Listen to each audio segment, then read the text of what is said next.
Gun. Well, there you were. David.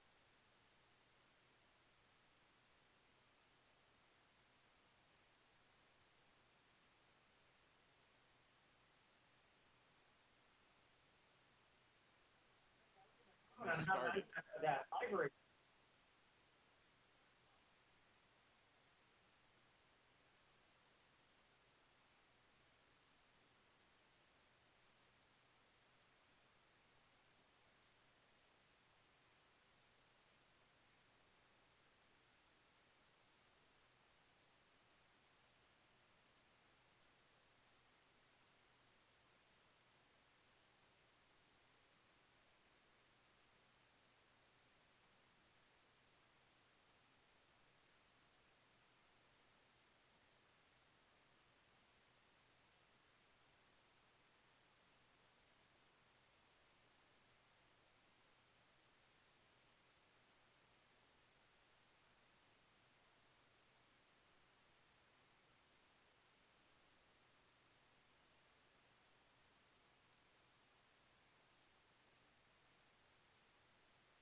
The city clerk to call the roll.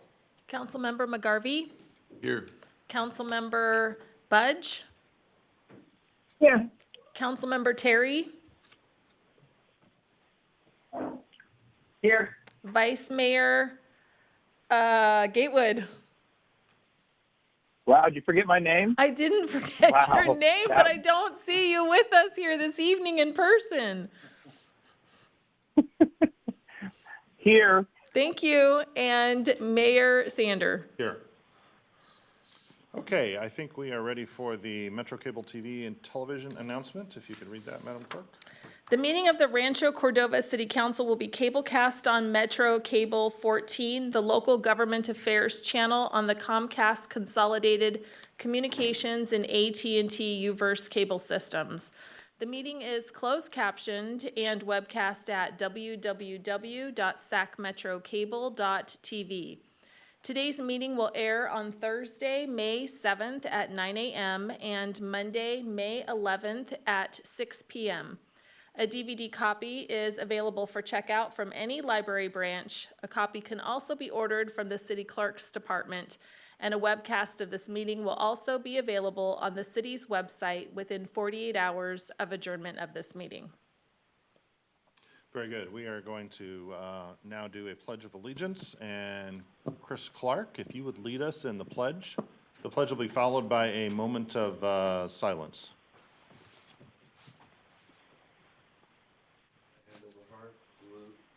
Pledge allegiance to the flag of the United States of America and to the republic for which it stands, one nation, under God, indivisible, with liberty and justice for all. If you would join me in a moment of silence.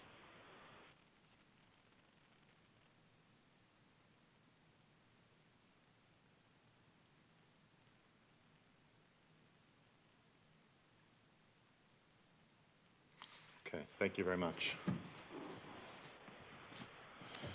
We are going to move on to presentations. And Cyrus, I think you have a new employee to introduce. Thank you, Mr. Mayor. Cyrus Apar, City Manager. I would like to take a minute and introduce, or reintroduce, in fact, our new Chief of Police, Chief Kate Adams. And as many of you remember, Chief Adams served as our Assistant Chief for some years and was reassigned and was promoted a few years ago to the rank of Captain. And she is back to us as our Police Chief. Very pleased to have her back. And I just wanted to take a few minutes and give the opportunity to Kate to say a few things about herself. Thank you very much. Public speaking is not one of my finer points, but I'm going to have to definitely get used to it. So thank you so much. It is a privilege to be back in the city of Rancho Cordova, and it's a privilege in moving forward with the men and women who serve on your police department. So in essence of brevity, I will thank you for the opportunity, and I look forward to future events with each of you. Thank you. Very good, Welcome thank you. back. Welcome back. Yeah, welcome back, Kate. Love to have you. How many years has it been? 4? 3, 3? 2017, I think, was when she left. Excellent. Okay, following presentations, our new employee, we are going to take public comment. And I see one card coming up to the city clerk. We have received one document by public comment that council members from the California Youth Advocacy Network, I think council members all have a copy of that. The city clerk has received the one that Mayor Sander just mentioned from the California Youth Advocacy Network that was sent in via email. In the audience, we have Tara Kolvenbach, and following Tara will be Anil. Tara, if you'd like to Tara, come forward, Come on up. you'll have 3 minutes. Hi, Mayor, Vice Mayor, council members, and City Manager. Thank you for this opportunity to comment. This is, I'm representing Whisker Warriors Animal Defense Fund, Tara Kolvenbach, the Executive Director. In the Sacramento Bee, just last week, the Sacramento SPCA said they already had 500 kittens under 6 weeks old, which is a 500% increase in kittens. And it's not even May yet. And just right now, May, and the peak is May, June, July, okay? So in other words, we're a little concerned about this. Right now, I don't think many of them are from Rancho Cordova because we've been able to manage that. But the Whisker Warriors have been working very hard these last 5 years to reduce animal overpopulation in Rancho Cordova. And we are very afraid that all our work will be negated due to the state orders around COVID-19. The Sacramento SPCA and Community Spay-Neuter Clinic closed their spay-neuter clinics in March and have not reopened. Residents could not use the city vouchers to spay and neuter their animals, and we could not alter any community cats through that program either, especially if they were in heat or pregnant, which would reduce the population, obviously. We did find one clinic that would do some surgeries for us at a cost of $60, $70 a cat, and then the next lowest was $130 a cat. Well, obviously, we can't afford that indefinitely, and right now our funds are getting depleted to get some of these cats spayed and neutered, and it costs us mileage too, 29 miles each way to take some of the cats up there. So there are some clinics that are open, whether they're under the order, quote unquote, or not. Yuba City has opened their spay-neuter clinic before they even got this notice today. They had opened theirs. And then in El Dorado County, it seems to be a little less strict, but I'm not an expert on the legalities of it. But to do our job for the city, we need the spay-neuter clinics to be reopened as soon as possible. We are in desperate need to do our job for the community to control the animal overpopulation. The shelters will be inundated with kittens with no end in sight unless some accommodations can be made. All these animals will cost the city a great deal of money if we end up going over the contractual limit with the SPCA. So I just wanted to bring that to your attention. I have written to all the county supervisors about my concerns, and so have the other members of our broader community, Sacramento County, that do trapping of spay-neuter trapping for the community cats in our whole region. So they are aware of this problem, but I just wanted to bring it to your attention, and we're very, very concerned.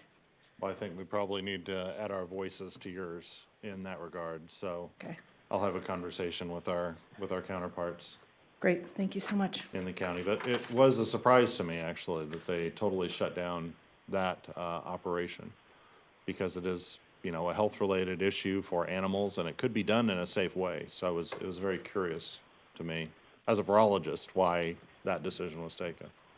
I think at first everyone was so scared, Yeah. nobody even questioned it, you know, thinking, Just oh a my God, you know. reflex. it was a reflex action, but whether it was really, I mean, you would think Ken Altine of anybody would have advocated for it, but, you know, what can I say? Okay, thank you, Tara. Thank you. Next is Anil. Good evening, Mayor, Welcome, Anil. City Council, City staff. Thank you very much. Today I'm here to welcome our Police Chief, Kate Adams. It's been a while, we didn't see her. Welcome home. And we also want to present a small token of appreciation to our law enforcement officers who are helping us in the community, keeping us safe. So I bought $500 worth of the gift cards to support our law enforcement officers, and we really appreciate their service to the community. And then I made sure we spent our dollars in our local community, so I got from KP International gift cards. I would like to ask our chief to accept our token of appreciation. And today I'm joined by my president, Lakshmar Ligala, and our board of trustees, Srinivas Reddy Kumam. Please. Can I give a virtual hug? Thank you. Same? 6 foot hug, Thank you. Yeah. virtual handshake. Thank you. So kind of you. Thank you. Can you give a hug? Do you remember me? No.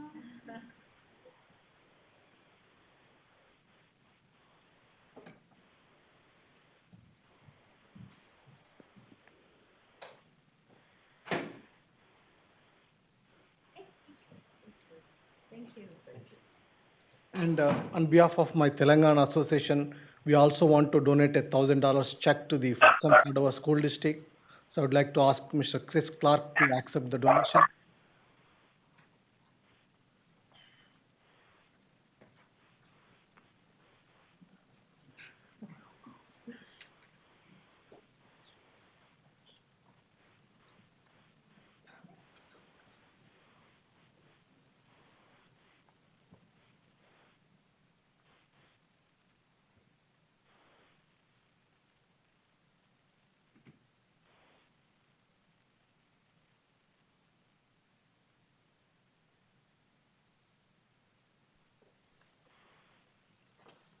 And I also have another $500 check for the Cordova Community Council. And Shelley asked me to hand over this to Mayor Sander. Yeah. And along with this, I think we also gathered the $500 worth of the diapers and wipes. I'll be sending it to the Cordova Community Food Locker sometime tomorrow. Is this the new normal? Yeah. I guess it is. Let's keep the elbows.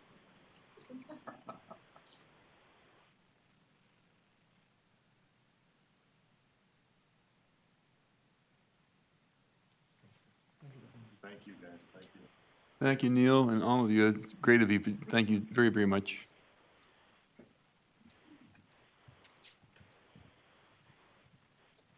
Thanks, Emil. Well, that was very generous. Very, yes. Okay, let's see, any other public comment? No, there is not. All right, seeing none, we're going to move on to council reports, but I'm going to adjust the order here slightly. We had a serious event happen in our jurisdiction last week, something that I think none of us ever wanted to see, but it happened, and we need to do a response to this and deal with it in a forthright way. And Cyrus, I think you wanted to lead off with some comments? Sure. And then I will append my own, and then we'll do normal council reports at that point, if that's all right. Yes, thank you, Mr. Mayor, and members of the council. Let me start by first talking about the video. I was also very disturbed by the video, and I did not like what I saw, as this video did not represent the values and the behavior that we have been promoting within our police force. This incident does not reflect the true culture of our police department. I also want to point out that we are a very diverse community. We celebrate this diversity and have worked very hard to build trusting and supportive relationships with all ethnic groups in our community. Excuse me for a second. This incident is not indicative of the way I have seen our police officers interact with our community and members, community members, and specifically our youth. We have also achieved great success in forging healthy and productive partnerships with faith-based, nonprofit, and service organizations in developing projects and programs to help our youth. An example of this is when we highlighted our mentoring program at Cordova High School last year, and we took a group of them in Denver, which was a major factor in Rancho Cordova earning the prestigious All-America City designation. We also dedicated a youth center in January after forging a partnership with Center of Praise Ministries, which donated the building. We remain committed to our investment in the youth center and turning that into a focal point for the growth and development of the youth in our community. Our police department was instrumental in forging this partnership because they recognize and value developing and growing our youth and the importance of the youth having a positive interaction with law enforcement. I would also like to take a step back and talk about our contractual relationship with the Sacramento Sheriff's Department. We contract with the Sheriff's Department for police services.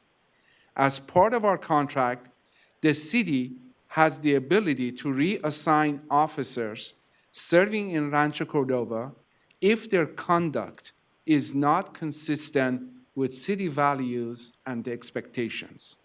And that is what happened in this instance. The officer has been transferred out and no longer works in Rancho Cordova. The officer is employed by the Sacramento County Sheriff's Department, and any personnel action is the responsibility of the employer and must follow due process. We have been assured that a full and transparent investigation will be conducted by the Sheriff's Office. I also understand that the Inspector General is involved and will monitor the investigation process. That said, I would like to point out that as the city manager, I take full responsibility for this incident. I acknowledge that there is a need to provide additional training to our police officers on use of force and de-escalating tense situations. We also have work to do in building bridges with our community and re-earning the trust of those who have lost that trust. As I said earlier, we have achieved great success in building positive and supportive relationships with many community groups and organizations. While this incident is a setback to those accomplishments, it provides an opportunity for renewed effort and building on our strength. And I feel more energized than ever in working with our community to achieve that in the coming months. I appreciate allowing me to point out this statement, to read this statement to you. It's important that our community understands that where we stand on this issue. Thank you, Mr. Mayor. Thank you, Cyrus. Madam Clerk, I understand we have an additional public comment we overlooked or just came in under the wire. We did. We have another public comment that came in under the wire before 5 o'clock, and it is from Kimberly Bankston Lee and Twylia Laster, and they are with the SOL project, Saving Our Legacy, African Americans for Smoke-Free Safe Places. And we are distributing that public comment, which came via email to the city council. Okay, so noted. Colleagues at home, I think you'll get that by email shortly if you haven't already. Well, I'm going to follow Cyrus's comments, and I can just summarize my reaction by saying what I saw in that video was not acceptable. Not acceptable at any level. It's not the Rancho Cordova I know. It's simply just not acceptable to me. I'm very sorry that it happened. I'm sorry for what I saw in that video, and again, it is not acceptable. I'm the father of a 15-year-old, and I'm the foster dad of a teenager of color, and I can imagine what those parents thought and felt, and that's not acceptable.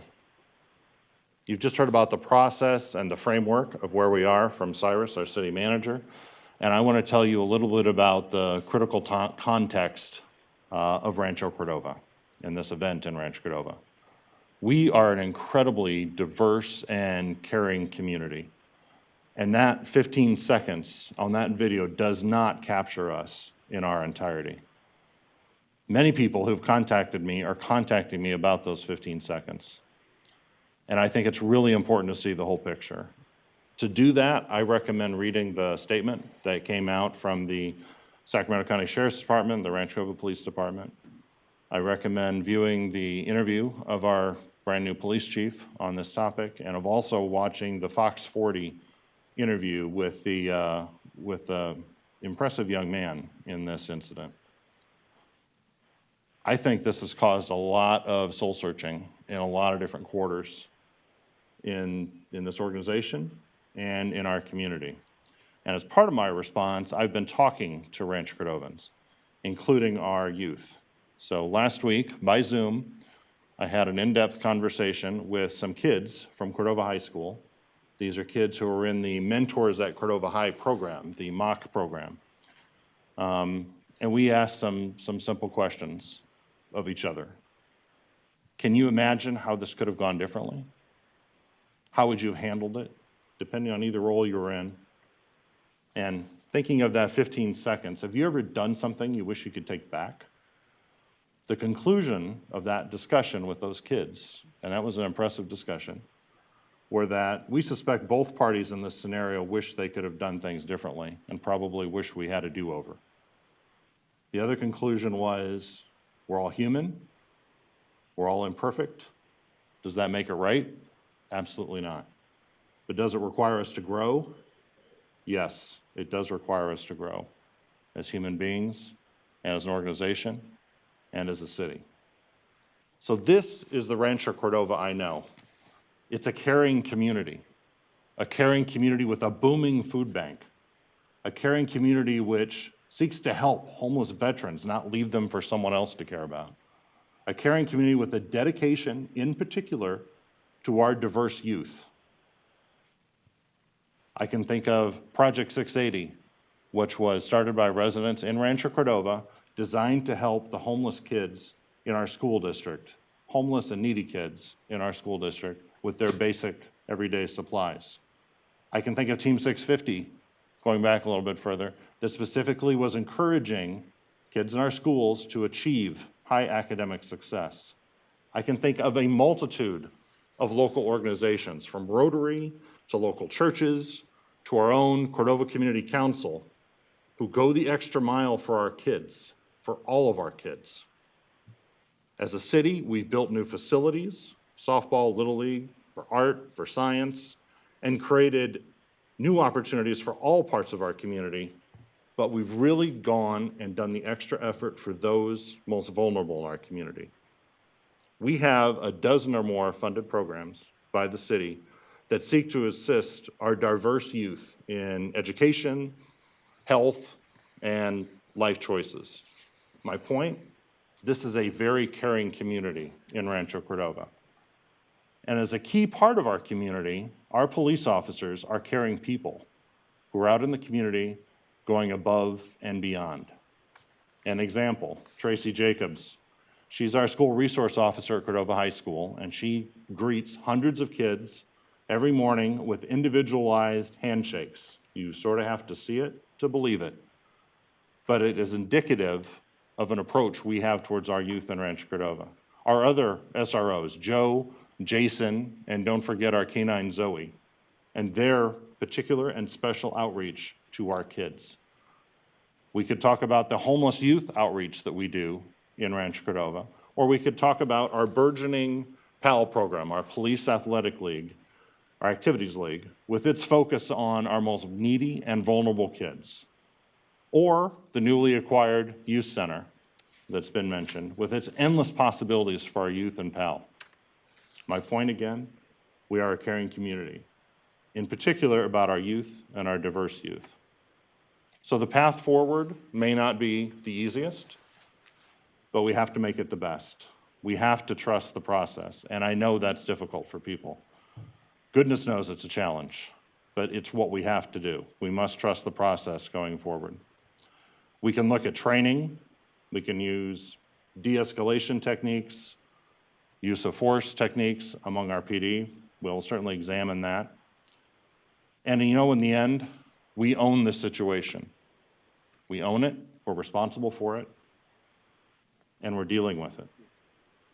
And together, as a community, I hope that we can be better for this process, because we are the caring community of Rancho Cordova.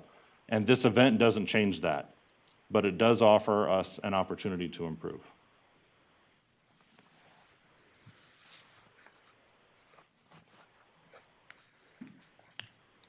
I think those will suffice as my comments for my council report tonight. And after that, I'm going to move on to Mr. McGarvey, if you have any comments. Just to say I am in total agreement with what both our city manager and our mayor have said. Something that's always stuck in my mind, though, about this kind of a thing is everyone learns from it, but one person does not represent the city, does not represent the community. That is what happened with one person. Something else happened on this, which doesn't usually happen, is when Fox 40 interviewed the young 14-year-old man also. He was,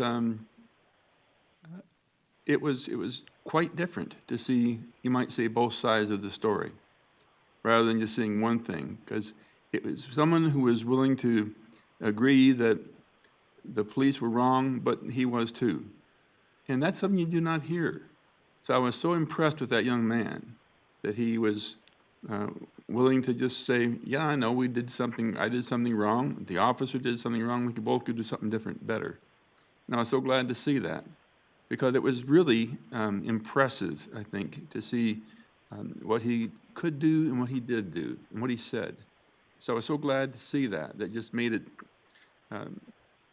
just a wonderful thing as far as I'm concerned, that we could see both sides, and we know we have some, we can learn from this, what this officer did. All the police will learn, we will learn, but again, it's something that one person does not represent the whole city any more than when something happens in Folsom, or something happens in Stockton, or something happens in LA. It doesn't make any difference. That doesn't mean the whole city is this. It means one person was. And so we can learn from that. So that's what we're going to do. A couple other things, not to go on any further with this. I think you did a wonderful job, Mayor did, and our city manager did. You covered some wonderful territory on that.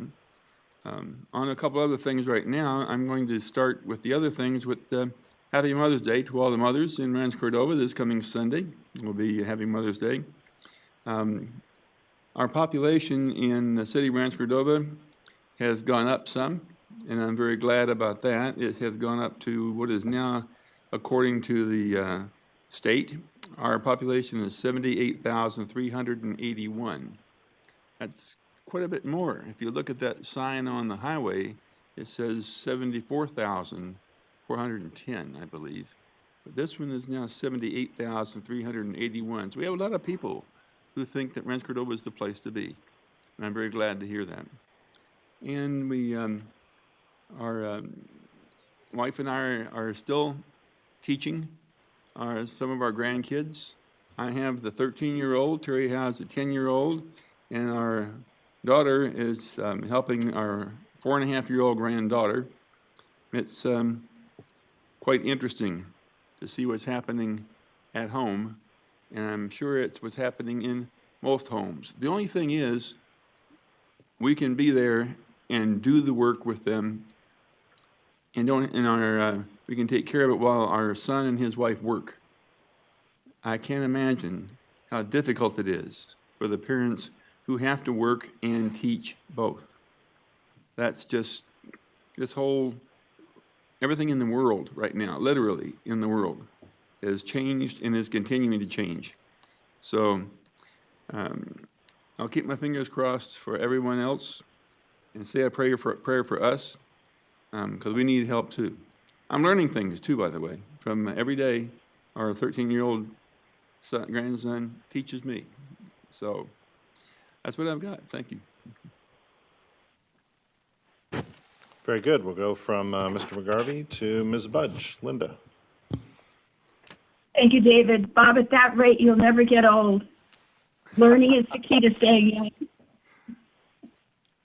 David and Cyrus and Bob, thank you all very much for your comments. I couldn't agree more. The biggest news in our family is that my husband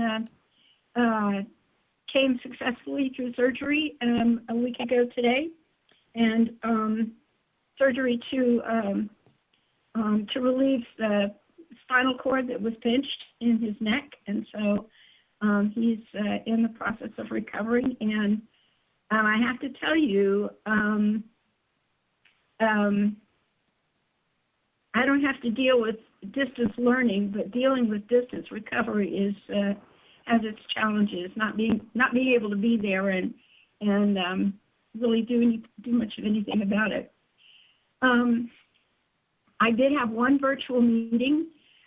Elizabeth and Garrett and I attended the South Sacramento Habitat Conservation Plan meeting, or whatever we call it now, meeting. And we did achieve a milestone, signing 2 contracts that will create the first ownerships that the HCP will have in South Sacramento. One of them is an existing piece of property, an existing dedication that had been dedicated to Sacramento County, so the deed was transferred from Sacramento County to the HCP.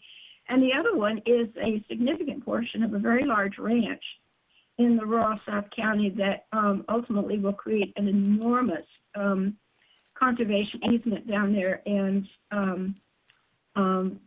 be a way in which to continue the ranching operation while preserving the land for posterity and for the good of everyone. Huge diversity in species and both vegetative and both flora and fauna species. And finally, this seems to be a period where everybody knows somebody who is passing on, and I want to highlight 2 wonderful people who are sort of founding people in Rancho Cordova. Both are veterans. One of them is a gentleman who was a neighbor for a very long time, a gentleman named Fernando Alexander.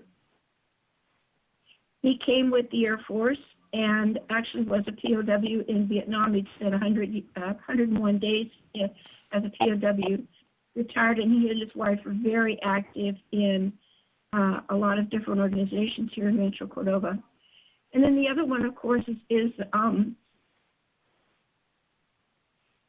Bruce Fight, whom everybody knows because coincidentally, the Fight Development Company has just celebrated its 50th anniversary as a development company, and he made a significant mark on Rancho Cordova in terms of our built environment, not the least of which is the acquisition, preservation, and continued operation of the Mills Winery that began began life as American River Winery and then was the Silver Brothers Winery, when a lot of people remember it before the 1970s.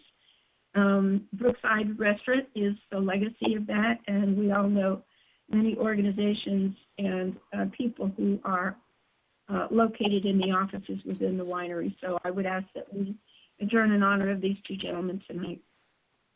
Thank you. All right, thank you, Linda. Donald, Mr. Terry. Okay, so first, David, Cyrus, thank you for your comments. I too would say what I saw on that video was unacceptable. I trust that there will be a fair and impartial investigation into this and to find out what all happened, before, during, and after that video. But I find it very hard that I will ever be given enough evidence to show that what I saw was justified in any way. I share everyone's concerns, and as a city council member, it is my responsibility as much as everybody else's. One of the things that I think, again, like David said, that hopefully can come from this is healing and understanding. I serve on the Greater Sacramento Urban League Board. I've spoken to our CEO. She's also sent a letter, I know, to David and to the county, expressing their concerns and also their interest in working with us to heal and to understand and to listen to each other. And so I really do hope that from this, we can come out as a stronger community that better understands when things like this happen and how we can prevent things like this from happening ever again in our city. But again, thank you to you two for all your comments. A couple of things to update you on. We met as a board with the Sacramento Air District. Alberto Ayala, Dr. Ayala's contract is up at the end of June. So we are working on a new contract with him. So he is likely going to be sticking around. We think he's done a phenomenal job. And I think I might have mentioned this last time, but one of the very interesting things about all of this coronavirus shelter in place is the air has never been cleaner since we started recording. So one of the nice things is go out and take a walk, because the air is the best it's ever been and may ever be for a very, very, very long time. Lastly, David, I shared this with you, and I think Cyrus as well. The Children's Museum was able to secure a paycheck protection loan from Five Star Bank. We found out as a board this afternoon.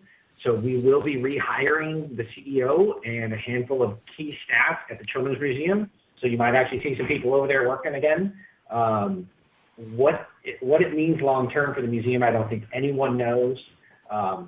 Hands-on activities and kids next to each other in a children's museum is probably quite a ways away at this point. I don't see how you operate something like that doing social distancing, but this will at least give the opportunity to bring some staff back, handle some critical projects that needed to be done. Those of you who don't know, when the shelter-in-place order really started and businesses were told to close, the Children's Museum pretty much had to shut down everything immediately. And so with this, it'll give 2 months worth of operating expenses and income for the organization. So, and I know staff, Micah and Cyrus, have been working with staff. The city's kicking in some money to help with the cause. So the Children's Museum is alive for now and going to be up and running at least, not to the public, but at least having some of the staff back. And offline, if anybody has other questions, I'd be happy to answer them later. That's all for me. All right. Garrett, Mr. Gaywood. Right. Thank you, everybody. So, first off, Donald and Cyrus and David and our group, thank you for the words. Being that I'm the only African-American council member on our board, the community that I come from tends to get very aggressive when it has this type of thing. And the individuals I've talked to, the different, I've been reached out by probably I would say a good 3% of all the council member, congressmen and stuff finding out what we were going to do as a city. And I just want to bring to light the fact that we were so decisive and so quick to act has mitigated a lot of the fear that the community has. And, I just would like to, first off between me, the fact that we dealt with it so quickly, we, took care of the situation, and a lot of them feel that we're one of the few groups that understands that, something like this is not acceptable from what we saw. Of course, there's investigations that happened, but the fact that we got on top of it, and Cyrus, even though you did take the brunt of the blame, you did handle it decisively and, didn't show us in a bad light to where, they would have to picket Rancho Cordova. And so I want for my community to know that you're very safe in this community. It is not indicative of what you should see. And just because the news is going to, show it all the time, you're very safe. It's very secure. And we're very citizen-friendly or forward-thinking in the city. So that's all I would say about that. On the side notes, I did the wonderful meeting where I could barely get in with Linda, and I heard her pushing stuff forward, so that was nice in the JPA, so we got that done. And then I had to lay off about 300 members from the library. So anyone that is a part-time worker, any of that, they're no longer with the library. So the COVID issues, and they don't quite know what they're going to do going forward because the spaces themselves can't really be used. And so the more months we go without being able to open them up for any use, the harder it is to sustain the library. Right now, we haven't laid off any of our permanent employees yet, but, if the numbers come in where they're at, we probably have 3 or 4, maybe 5 months before situations like layoffs have to be talked about. So really tough over this last couple weeks, and I'm looking forward to a nice quiet month of nothing dramatic.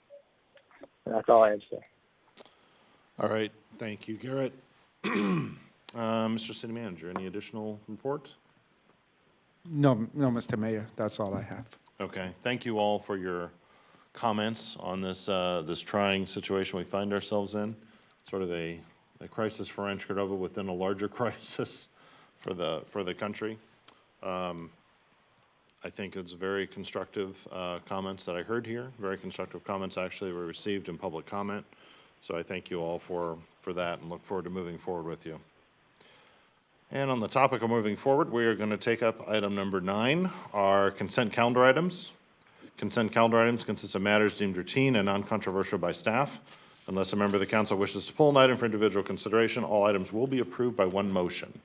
So we're talking about items 9.1 through 9.7.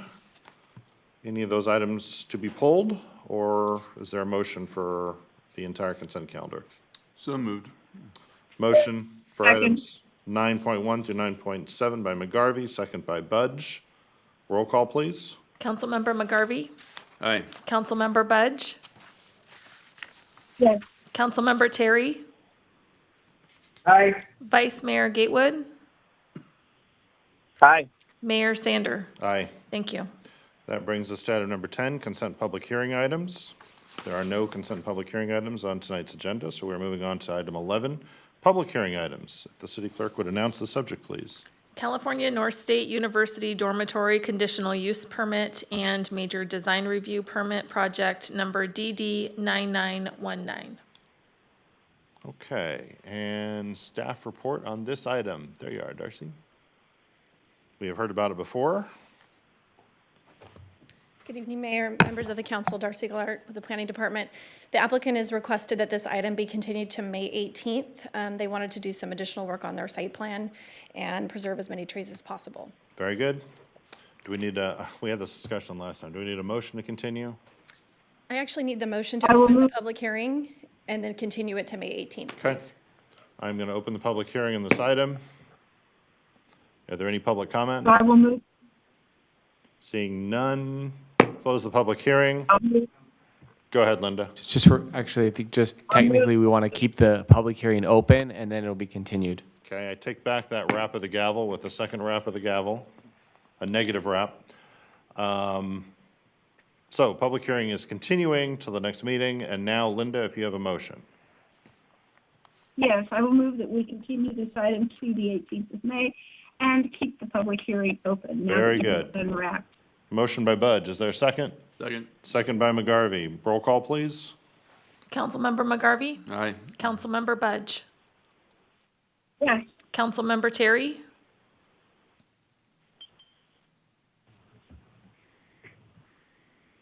Councilmember Terry? Aye. Thank you. Vice Mayor Gatewood? Sorry. Yep. Mayor Sander? Aye. Thank you. All right, we're moving on to regular calendar items. Item 12.1. This is a discussion and direction on potential municipal code amendments related to tree ordinance and retaining walls. So do we have a staff, oh, you're already there? Staff report. Good evening, Mayor, members of the council. Darcy Gillard with the Planning Department again. Tonight, before you, there'll be a discussion and direction on some potential code amendments.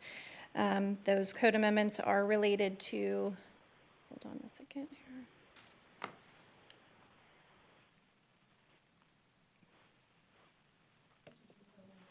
Yeah, it's on.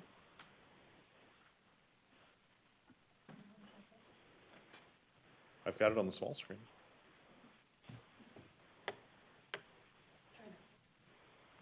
There we go. Staff is looking to obtain direction from council on potential code amendments related to the tree ordinance and retaining walls. To start off the presentation, Albert Stricker from Public Works will take on the first portion of the tree ordinance.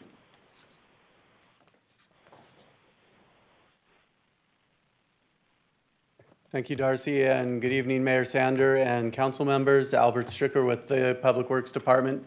And this evening, I'll summarize some of the work that City Council has directed to date and provide a proposed amendment for council consideration. Just a little bit of the history of this ordinance. Chapter 19 is the County Tree Preservation Code, was adopted upon incorporation, and in 2017, City Council provided direction to staff to provide additional protection measures for the city's urban forest. Some of these provided greater protection for residential trees larger than 24 inches are protected, and commercial trees larger than 12 inches diameter are protected. The ordinance does include criteria which allows removal of trees, but only in certain circumstances. And where those trees are allowed removal, there is mitigation generally required. And that's either in the form of replacing those trees, or where the quantity of trees to be replaced is not feasible on that site, or a site that can be found, then payment for mitigation is another option. In the case of dead, diseased, or dying or hazard trees, there is an allowance of 1 tree per 1 tree to be replaced. We found in practice for the ordinance that generally the ordinance has been effective in providing greater protection for the city's urban forest, both on business and residential and public properties. We have found in practice in at least a couple of examples that we've found so far that there have been some challenges in implementation. One of those is on the Cassis property, which is proposed for development and which has been a subject of discussion, and also the Soilborne property. These are both the sites of either former commercial orchards, or in the case of Cassis, or a current commercial orchard in the case of the Soilborne. And the current ordinance would require that trees, protected trees, are replaced on an inch per inch basis. For the example of the Cassis property, they have about 4,000 inches of trees that would need to be replaced. And so given that that is not feasible on their site or on adjacent sites, the expected mitigation for that site would be on the order of approximately $600,000. So staff recommends that council consider allowing trees that are part of a current or former orchard, rather than being replaced on an inch for inch basis, that they be replaced on a tree for tree basis. To allow for this, staff would present for council consideration a modification to the proposed code as on the screen before you. So it would be within section 4 of 19.12.120E would be added language that allows these trees to be replaced on a tree-for-tree basis. It would be the trees proposed for removal are or were part of a commercial orchard. And for the purposes of this subsection, commercial orchards shall mean fruit or nut-producing trees planted and grown for commercial production, and each removed tree shall be replaced with at least one tree. And with that, I would open it up for any questions, or I can turn it back to Darcy if you'd like to hear the whole presentation. Just for clarity, Mr. City Attorney, I cannot comment on anything regarding the Cassis property. It is in too close a proximity to my own home. This is a general ordinance that doesn't apply simply to that parcel, so I assume I can still be in the room. Correct, exactly. Would this apply to a homeowner who planted a tree and subsequently wished to remove it if it was in an orchard-like environment, but non-commercial? Currently as written, this would only be commercial orchards. The one benefit for a residential property is it's trees larger than 24 inches are protected on residential, and many fruit-bearing trees are typically less than 24-inch diameter on a residential. Yeah, walnuts would get to that size, but it would take some time.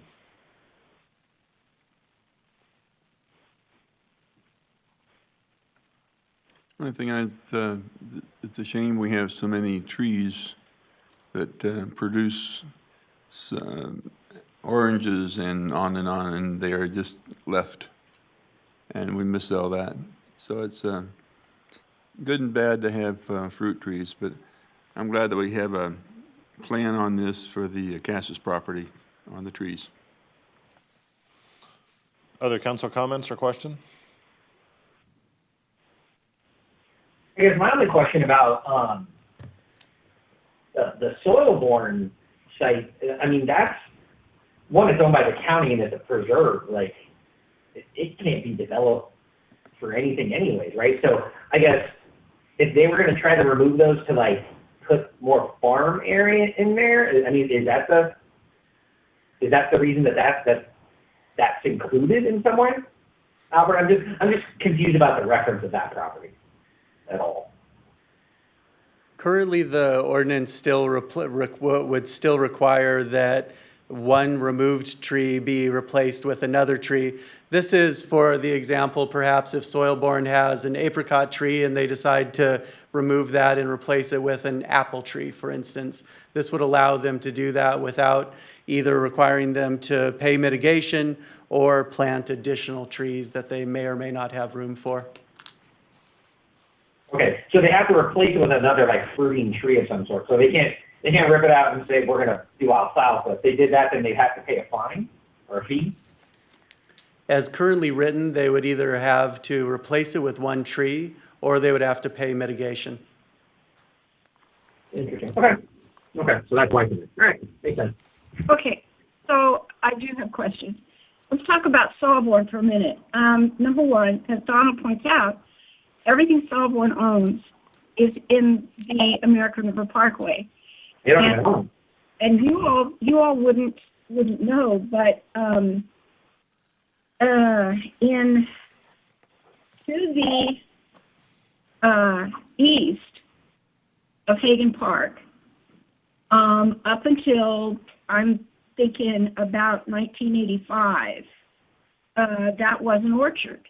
I suspect it was pears. I don't remember exactly, but I think that's what it was. And the Cliftons took out the orchard and they did plant alfalfa. So there's no trees over there anymore.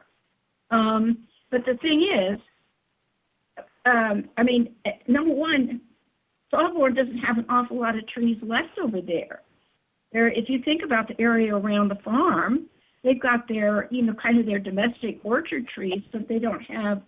This is not like the Cassis property. Secondly, I'm sorry I stepped away for a minute, but with the Cassis property, just because we modify the language, this does not mean that we are setting up a specific plan for the Cassis property, because it hasn't come before us for approval yet. I just want to confirm that, because there's a comment in here about 7 oak trees. Now, I will be the first to admit that David's neighborhood would not look the way it does if the original county plan to remove all those trees and raise the ground in there 18 feet had taken place.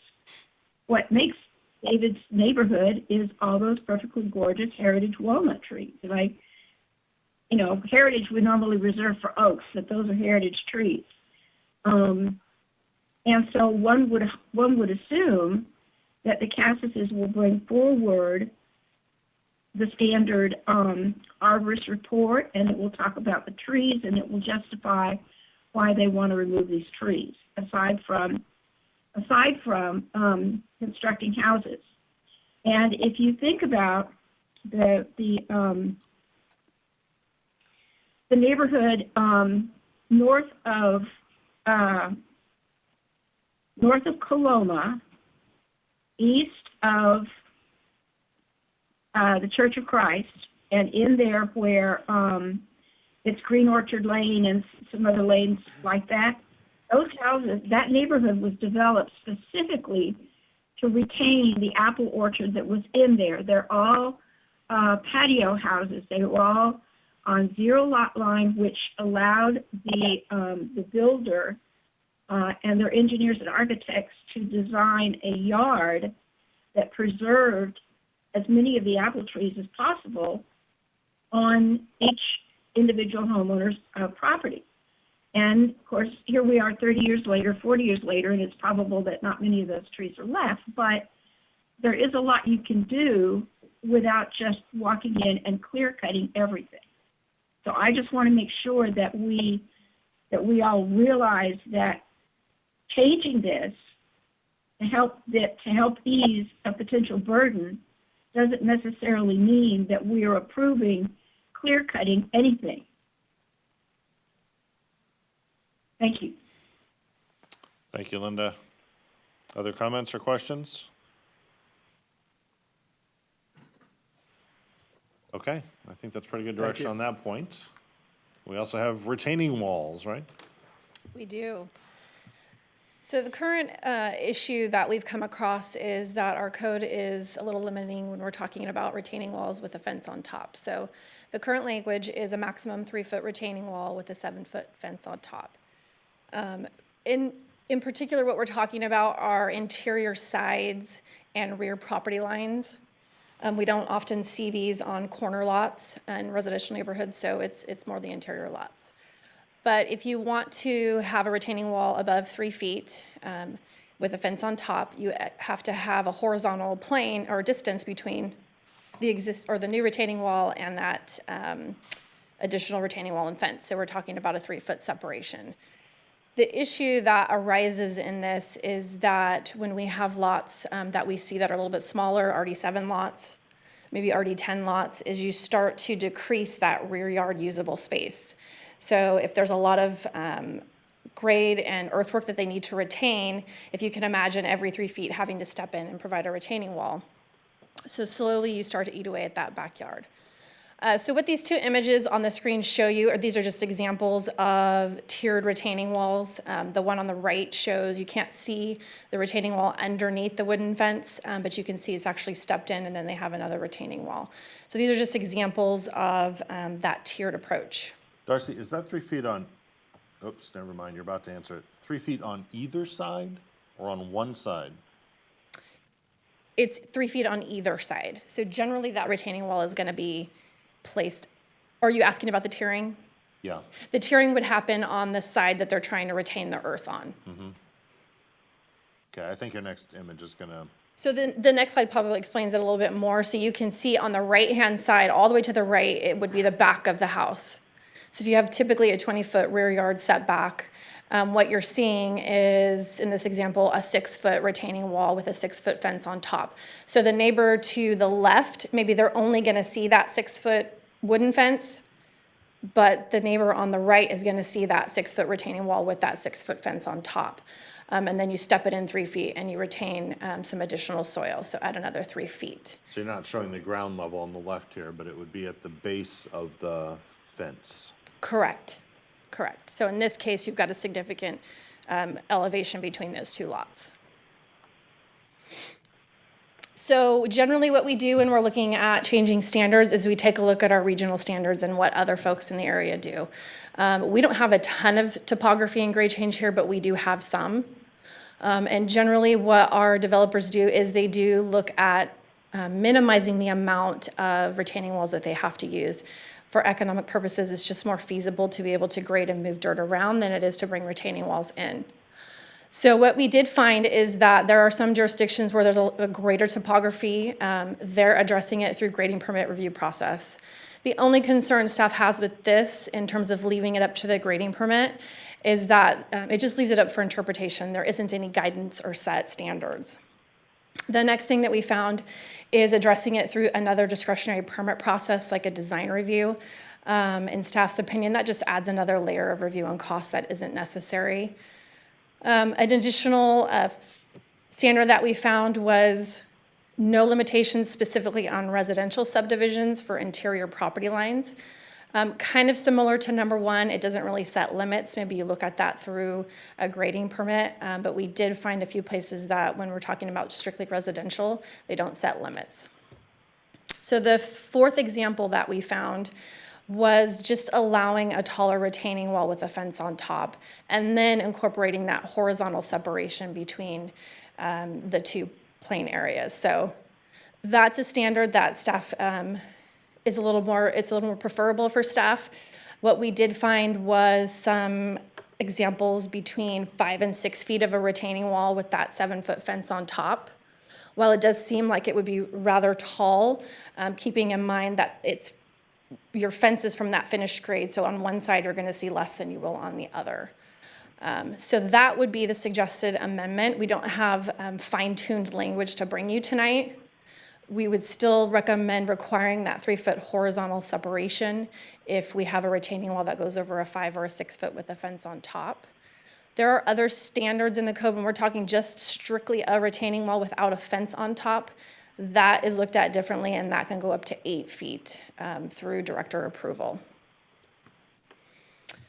So in summary, we heard some proposed amendments to the tree ordinance, some proposed path forward for retaining walls. I can entertain any questions about the retaining walls at this point if council has any.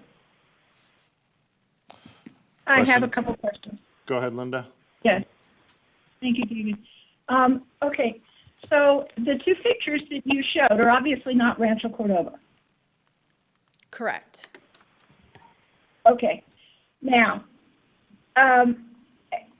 you actually, your graphic seems to imply that that would be an interior side yard as opposed to a backyard, because normally you find retaining walls on backyards. For clarification, it actually would be the rear yard, so it's measuring from the rear property line. If you go to the right, that's the rear yard setback. So the angle may not just be represented really well, but this would be a rear yard property line. Okay, so that works. Now, because, so then I wish we had a pointer. So where it says lot 316, your 6-foot fence, that is the grade elevation of the residential lot to the rear. Correct. That's the finished Correct? grade of, yes, that's the finished grade of lot 316. Okay, so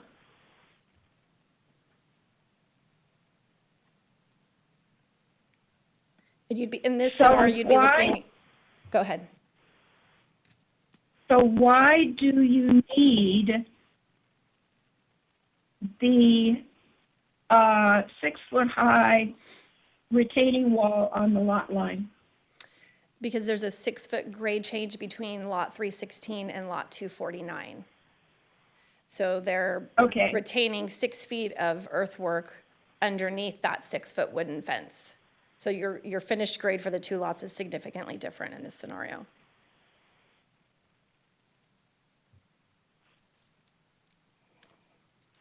Okay. You're, all right, so if you think about Stone Creek, everything on the east side of Zinfandel drains to the drainage channel and goes and flows under Zinfandel down to the Bear Creek Basin. And all of those streets, starting back Tuscany Park, are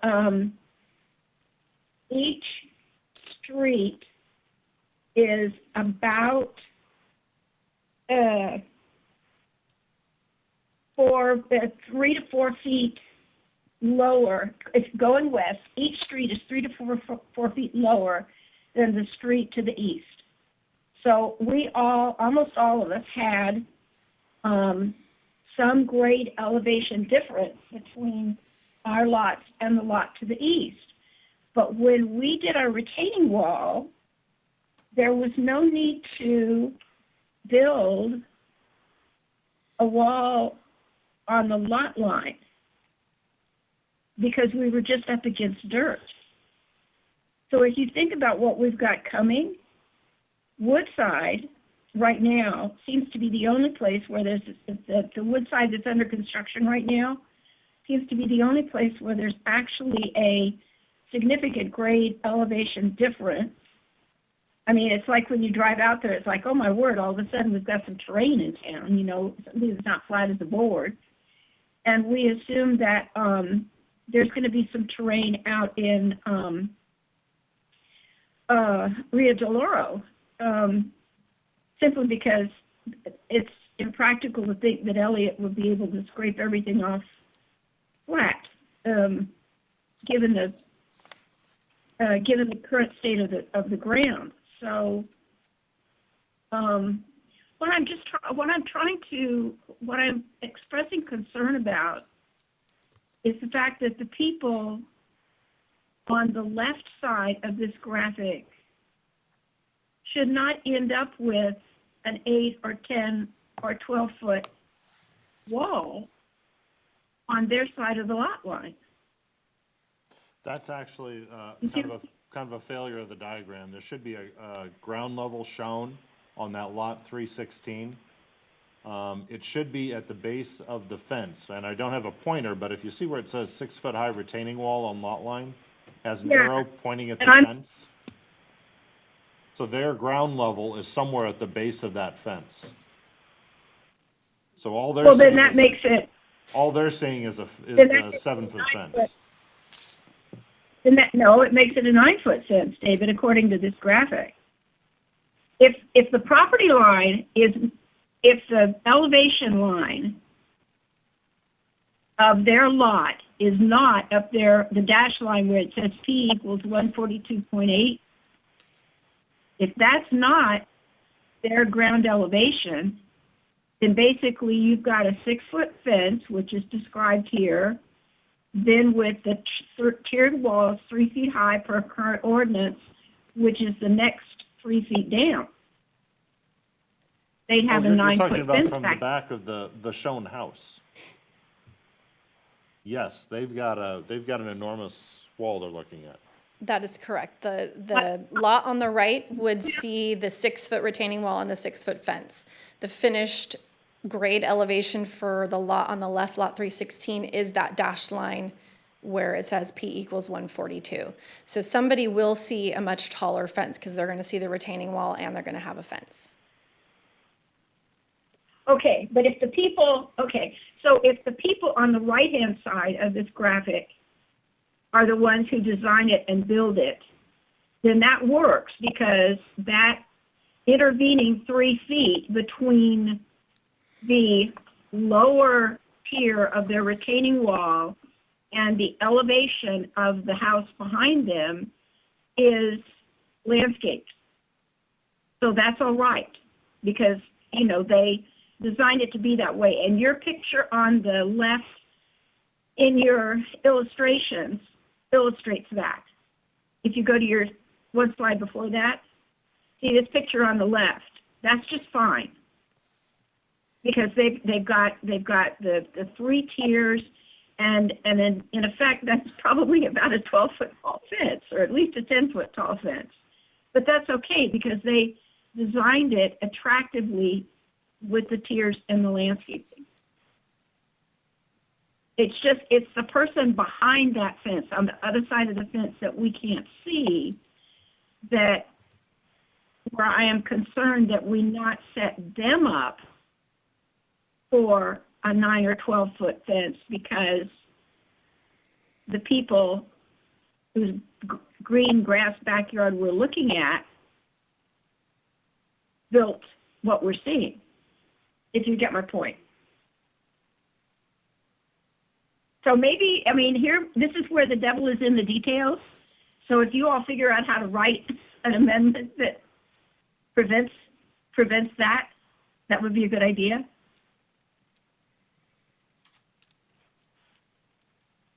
We can certainly take a shot at addressing those concerns in an amendment when we bring it back, if that's the direction of the council.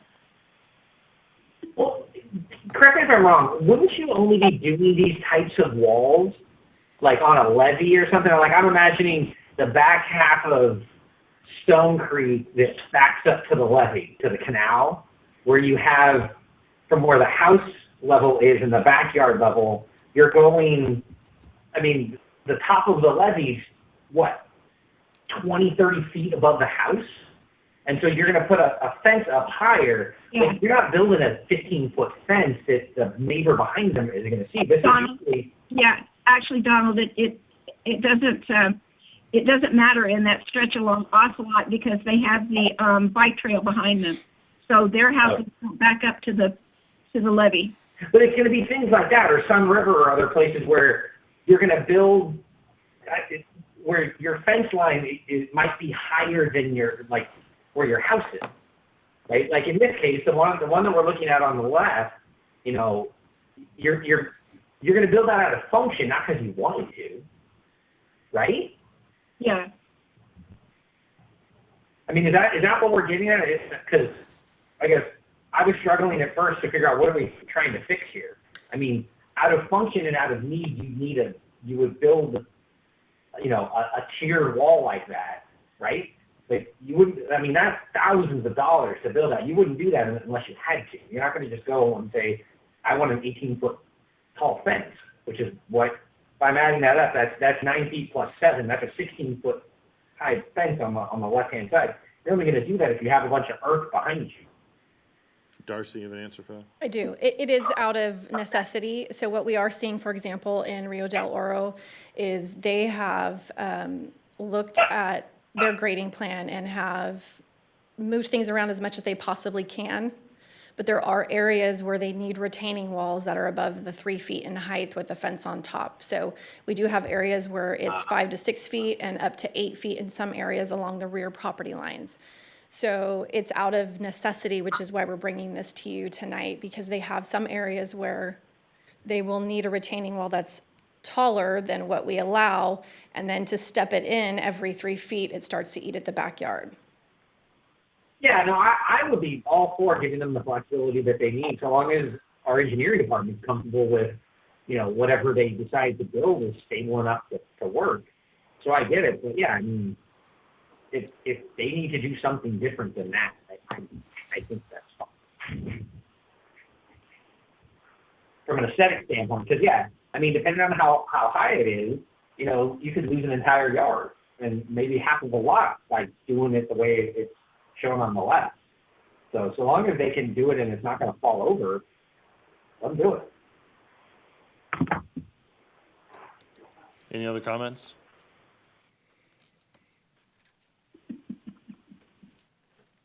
I know I've got the slightly odd situation like this on the side of my property where there is a slope, And a neighbor who has a similar situation basically backfilled against a retaining wall. So they sort of, like, you can imagine, cut into the slope a little bit, put a retaining wall, but they actually raised where the grade was at that location previously in doing so, and then put a fence on top of that, that spot. It looks good, but it's not, you don't have to have a super steep grade change to need this sort of a fix in your yard. Doesn't have to be a, a 6-foot grade change between you and the neighboring lot. It can happen on a much less grade than that.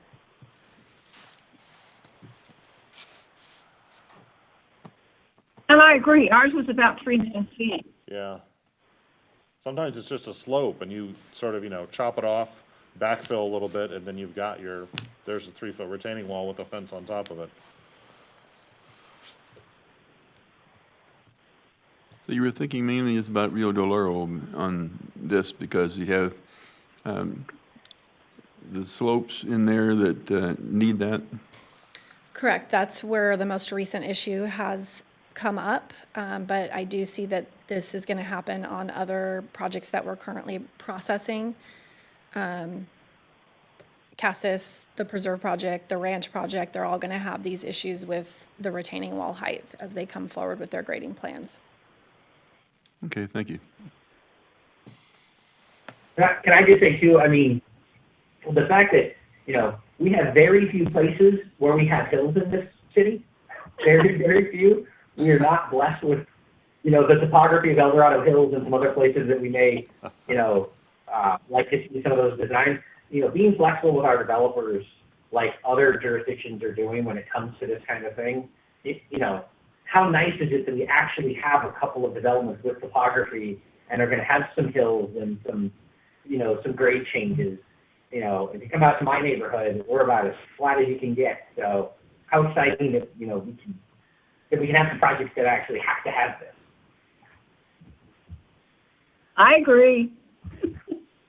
Like I said, we just need to make sure that we write the details so that we're not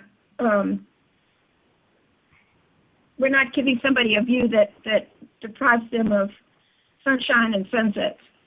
Yeah, I think the danger in this code is, David, what happened to you in some cases, where a homeowner wants to do something later.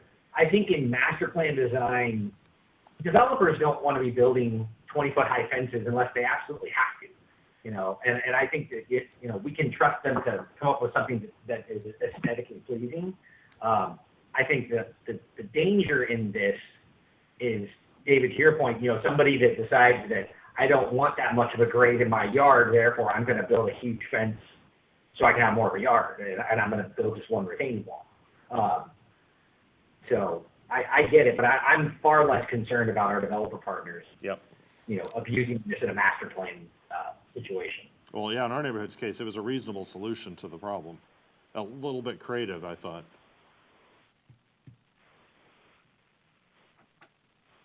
Okay, no further comments. Is that enough feedback for your? Albert, did you get what you need? Okay, yeah, so we have what we need on both of these. Thank you so much. All right, very good. We are going on to item 12.2, which is an update on fiscal year 2021 Community Enhancement Fund grant applications.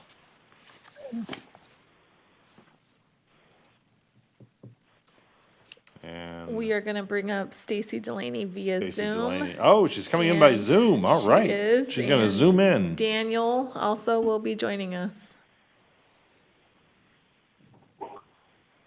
Stacy, are you Nice there? head sharp. I'm here. I've never seen I need to wait a moment. before. I saw Stacy briefly. There she is. I'm here. I just have to wait one moment and then I'll have control of the screen. Okay. Daniel's zooming in too. 6 feet away. Yes, he's 6 feet away from me. You won't see him, but he's here. It's a good thing too, boy.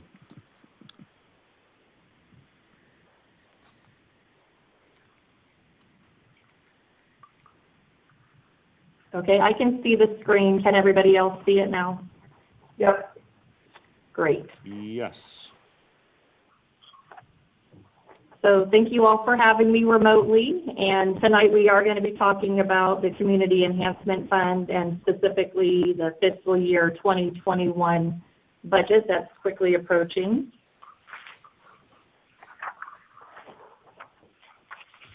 The computer screen is just taking a moment.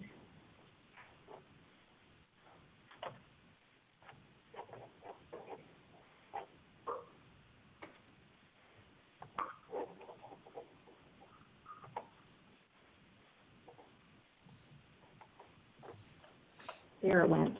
Okay.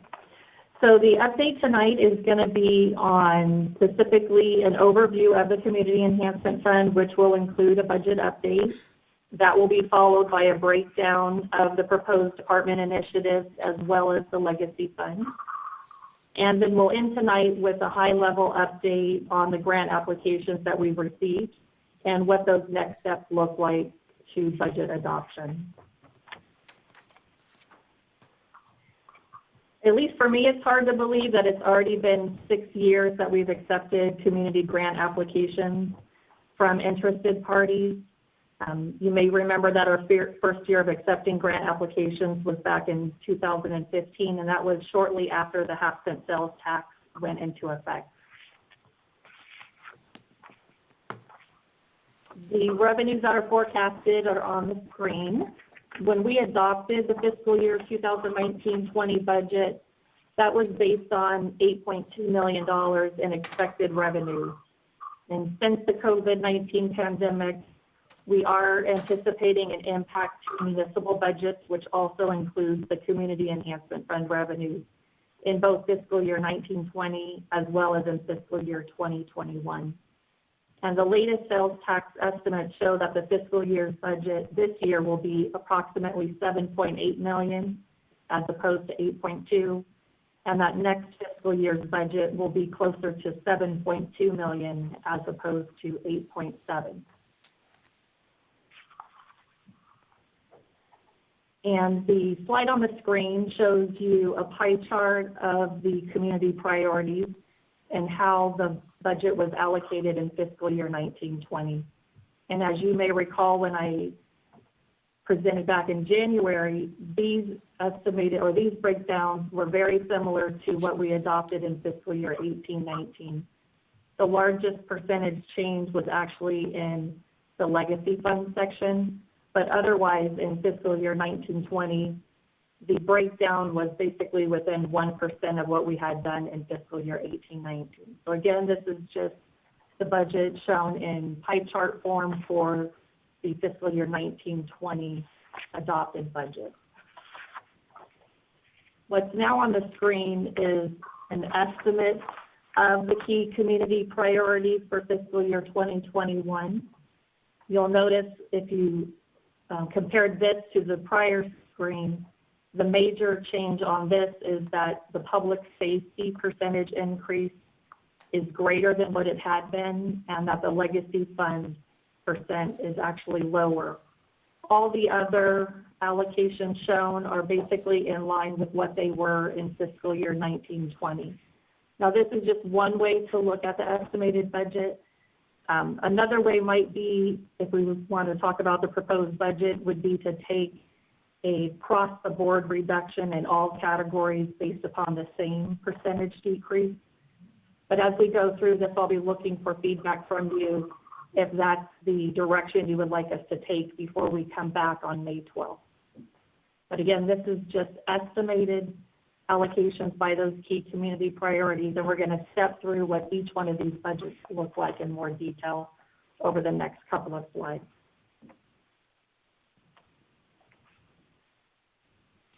So this screen shows you, rather than a percentage, the actual adopted budget in the center column for fiscal year 19-20, and it also shows the estimated fiscal year 2021 budget. And again, this is based upon keeping the same rough percentages for each key area other than in public safety and in legacy. So you'll notice that community grants would drop to 1.9 million. Public safety would increase to 1.65 million. Legacy fund would drop to 1.4 million. And Public Works and Community and Economic Development would both be 936,000, which is also a reduction. And then the administration of funds is at 5% or 360,000. So Stacy, that's a sizable And again, if you increase have in public questions- safety.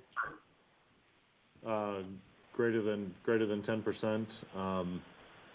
What is the cause of that? So public safety specifically, the increase is due to salary and cost adjustment increases, as well as now funding 100% of the Folsom, Olson, Zimbabwe Island problem-oriented policing officer. So when I go to the next slide, you'll see a little bit more detail. Okay.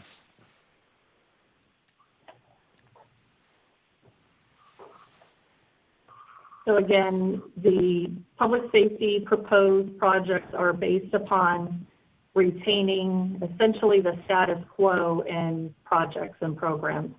So you'll see, once again, the crime suppression unit. You'll see the SRO where we pay 50% of one school resource officer, and Folsom Cordova pays the other 50%. You'll see a small allocation for some youth programs. And the largest change you're going to see is that this budget represents 100% of the POP officer who's assigned to the FOS area. But all the other changes are based upon salary and cost adjustments under the service plan. Why the change to the POP officer funding? Why are we paying for 100%? So in the past, the POP officer was shared between RT and the city when the focus was more along RT. But when we shifted last year to the FOS area, we were essentially paying for 6 months of an officer's time. This proposal is for a full year of an officer's time in the FOS area. Council might remember that in our striving for innovation, one of the things we tried was to add one of our officers to the Regional Transit Police Force. And after trying that for a while, it was determined that that probably wasn't the best bang for our buck. We probably weren't getting adequate service out of that arrangement, and so we altered it. And this is, that happened at a 6-month mark with respect to the budget. I think that's what is reflected here. You are correct.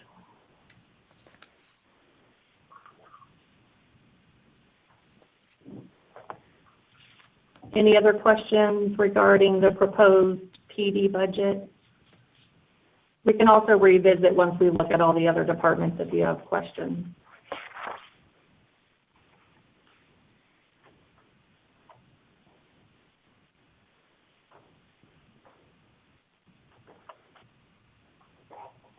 Okay, go ahead. Okay. So the next budget that we're going to look at is for Public Works, and this budget is going to look very similar to what you've seen in the past, where there's an emphasis on enhanced litter and graffiti abatement programs, the enhanced city urban forest, some sidewalk repair, and this would be specific to the replacement and repair of existing sidewalks, and then lastly, funding for road rehabilitation.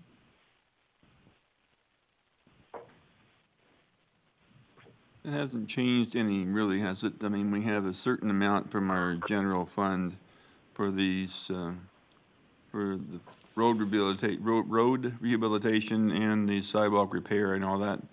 But this is addition to, and that's the reason the people passed this, was to be able to get more than what they were doing as the general funds. So that hasn't changed any, correct? That is correct. This is above and beyond what's in the general fund budget. This would be adding an additional $590,000 for road restoration. All right, thank you.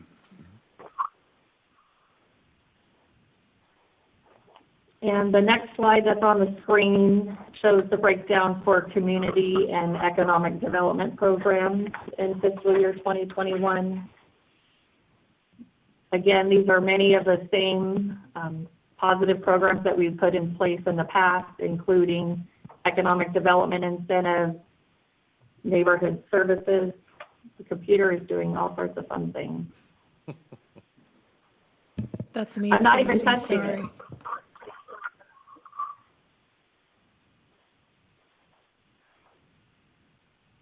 Persephone, do I have control of the screen again? Yes, I apologize. That's okay. Persephone got anxious. I'm trying to get rid Like, of the go to the top end. banner that's blocking the top. Oh, the little bar, the toolbar Yeah, thing? Yeah. but it's just not, It's stuck there, huh? it's stuck. Okay. The gremlins have arrived. We'll survive it. Nope. Yeah, I'm just gonna leave it alone. So, here you go. Sorry, Stacy. That's okay. I'm waiting for it to respond to what I'm doing. It really wants to talk about the legacy fund, but I'm not there yet.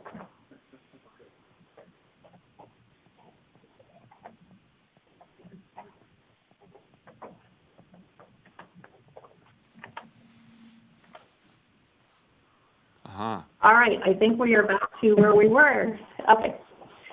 So as I was saying, most of these projects and programs are programs or incentives that you are familiar with, including the Jobs and Talent Program, the nuisance property abatement funding that we have to remove trash or property from different locations throughout the city. It also includes community and beautification project funding, as well as city banner placemaking. And the two new initiatives that you see on the screen, one is a partnership with the Rancho Cordova Chamber of Commerce to assist business retention and technology task force with micro grants. And the second is new software to maximize workforce growth in Rancho Cordova. So this is the proposed project breakdown for community and economic development in the coming year. Any questions or comments about this one? Could you tell me a little bit more about the manufacturing workforce development initiative? Like, what is that software? Who's going to run it? I'm going to go ahead and pass that one on to Micah. I believe he is in the council chambers, and he'll take that question. Okay, thank you. Good evening, members of the council. My name is Amanda Norton. I'm the Economic Development Manager. To answer the council member Terry's question, as part of the Community Enhancement Fund round this year, the Sacramento Valley Manufacturers Initiative is looking at a pathway to looking at all of our existing businesses, the jobs that are currently in there, and then looking at the pathway to get people trained up to get into those jobs, and then developing a software that would help anyone who's looking for a career in manufacturing with the correct steps to get into the jobs that are currently and proposed to be available as those manufacturers grow. Okay. So is it are we paying for the software, or are we funding the organization? We are funding the folks that are looking to develop the protocols and then eventually the software. We are not funding the organization. Okay. One other group that we might want to think about, and I know I mentioned it earlier, but one of the kind of premier job development, workforce development organizations in this region is the Urban League. And maybe with our work with the police incidents and other things like that, maybe we can explore even partnering with them to make sure that we get, a diverse set of candidates into programs like these. Sure, we could definitely look into that. Thank you.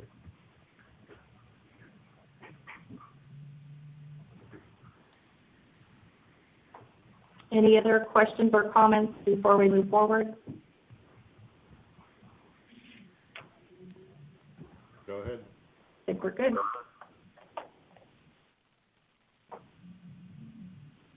The question is whether or not the software will keep up.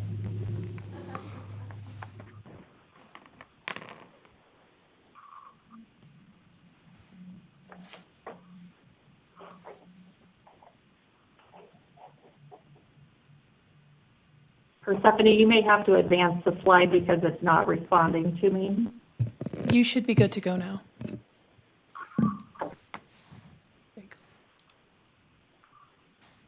Legacy funds, we've been waiting for this. So in addition to the community grants that are approved each year, and in addition to the department initiatives, council also has approved funding towards large-scale community projects such as the softball complex and others. And most of the legacy projects are multi-year commitments. And so we're going to look at some of those commitments and where that places us for the estimated budget in 2021, and then also look at where we should go from there.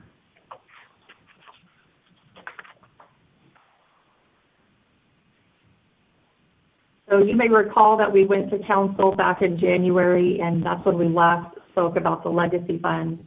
But since January, a lot has changed, and there's been things that have impacted our budget. So we wanted to revisit the legacy fund and go over those things that have already been committed by council, as well as kind of the phased approach or what we should be focusing on in the coming year. So council has already committed $3 million towards the community pool rehab project, and that project started in April of this year, and we anticipate spending the $3 million in fiscal year 2021. So you'll see that taken out of the $8.3 million. The city also anticipates doing some of the pre-development and site prep work in relationship to the Mill Station Civic Center project. So you'll see $1 million taken out, leaving us with an estimated available balance at the end of 2021 fiscal year of $4.3 million. So if we look towards the bottom of the screen, we'll see the additional legacy fund items that we have for consideration. And if we had a phased approach, then we've listed what kind of that phase would include and what the overall amount would be. So if we go forward with the design, outreach, consulting, and improvements to one field at the Little League complex at Alstrom Park, that would roughly be $1 million in fiscal year 2021. If you look ahead towards the future construction phases for Little League would be an additional $6 million. That would not be anticipated until the 2021-22 fiscal year. We also have the Rancho Cordova Youth Center. We had talked about in the past committing $2 million towards the youth center, and that would be in addition to any general fund revenue that has been set aside for that purpose. We also have talked in the past about the Sacramento Children's Museum, and to do some of the design and basic building improvements, it could be upwards of $2 million. There's also a new request from Soilboard Farm that was submitted as a grant application, but we felt it was more suited for a legacy fund. So that additional item is listed here, and it's just under $500,000. But they would be leveraging about $1.9 million that they've already sourced to date towards a larger project. And then again, if you look really towards the future, the overall Mill Station Civic Center project would probably be upwards of an additional $34 million, which some of that may or may not come from the Community Enhancement Fund. So tonight, what I'm looking to hear from you is if there are specific priority areas that you would like us to focus on, so we know which project should move first. We know that not everything can move forward at the same time. We do have a limited budget, and we also need to make sure that we're putting our resources, both personnel and dollars, in those priority areas. So if any council member has any comments about those additional legacy fund projects or any questions, we're happy to answer those.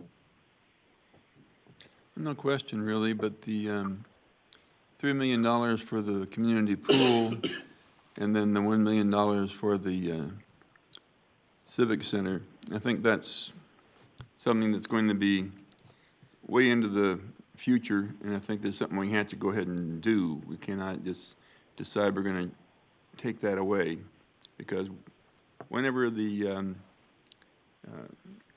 medication is developed or you get shots, whatever you're going to get to take care of this problem we're having today. I think we're still going to need to have that community pool taken care of. So if they've started in April, good, and I think let's continue with that and continue with the development and everything for the Civic Center also, because that's also going to be something that will be approved and appreciated by many people in the future.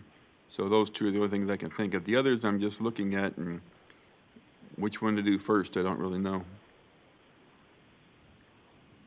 Hey, David, could I go? Sure. So I would say, yeah, the community pool we're not committed to that, right? Assuming that the park district can still move forward with their funds and to do it, yes, that's a priority. I think we continue the planning of Mill Station. I see no reason to back off of that. That's a multi-year commitment in some way, and that's really just the pre-development to keep the project moving. And since we have kind of sole control over that, I think we need to continue to move this forward. I would say at this point, as kind of the quasi-representative of the Children's Museum Board and the council here, I would say I don't think the Children's Museum is going to be in a position anytime soon to be up and operational and financially healthy enough to be moving forward with that kind of stuff. So I would say that's a wait and see for next year. And I would also say that I would really like to move as quickly as humanly possible on the youth center. I think whether that's daycare services or something else in the fall, God knows if there's still distance learning or whatever it was going on, but I think that is an opportunity. It's one of the cheaper things on this list, and we completely control the site. And the need for that service, is enormous in our community. And so to me, I think the biggest priority out of those other ones of additional legacy is the youth center. And trying to get that open as quickly as possible, and also to identify what other partners we would need to fund. I know, we talked to the Boys and Girls Club and a lot of other organizations that I think would be great to work with us on that facility, because it is not just a PAL facility. While PAL will be one of the partners, maybe even the lead partner, it is not just them. But that's where I would kind of line up my priorities. And the soil-borne one, Stacy, remind me the timing on that. They need that. They would need that next year to do a project next year. They do have several different infrastructure items that they would be able to work on next year. And that's in concert with the funding that they got from the Lower American River Conservancy? Right, so their matching funds that they indicated, a large portion of that, about $950,000, was from the Wildlife Conservation Board under the Lower American River Conservancy. They also have $1 million that's been pledged by another entity specific to some of the construction projects, and then a small grant towards barn design. But the initial funding that they're looking for from us has to do primarily with what they're considering backbone infrastructure improvements, everything from water lines and sewer lines and gas lines and electrical services. So, yeah, I would say the youth center and that Soil-Borne Farms, I mean, the two on the top are done for me. Soil-Borne Farms and the youth center would be the priority. And then I think a distant third would be doing TI improvements at the Children's Museum. But that would be knowing what the future holds for them operationally. Is there funding? Can you operate something that looks like that? Anything.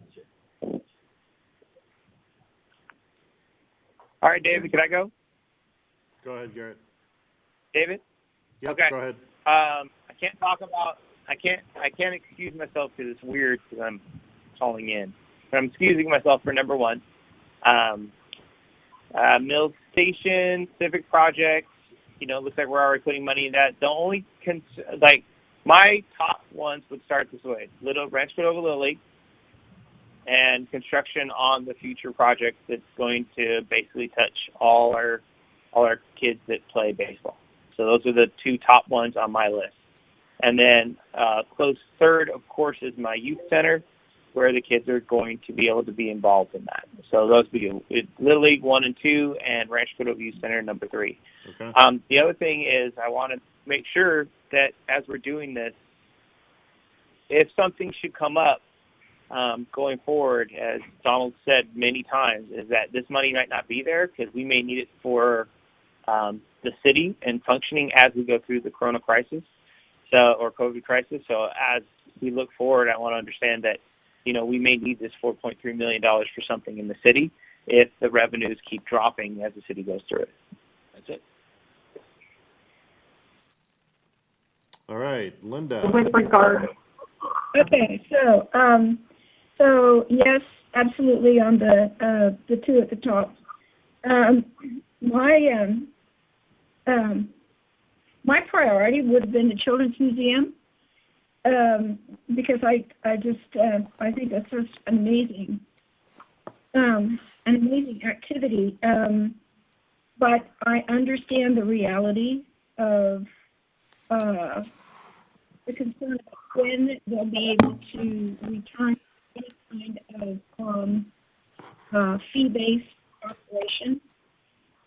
So for that, I would substitute the youth center, and then I would commit to the very first one, the design, outreach, consulting, and one field for the Little League. Those would be my two priorities. Very good. Bob? The Children's Museum is one of the ones that I would say yes on that. The soil-borne farms, that has so much good going into it to the elementary schools, with the kids looking at the gardens they have, and the one that soil-borne farms is handling on that.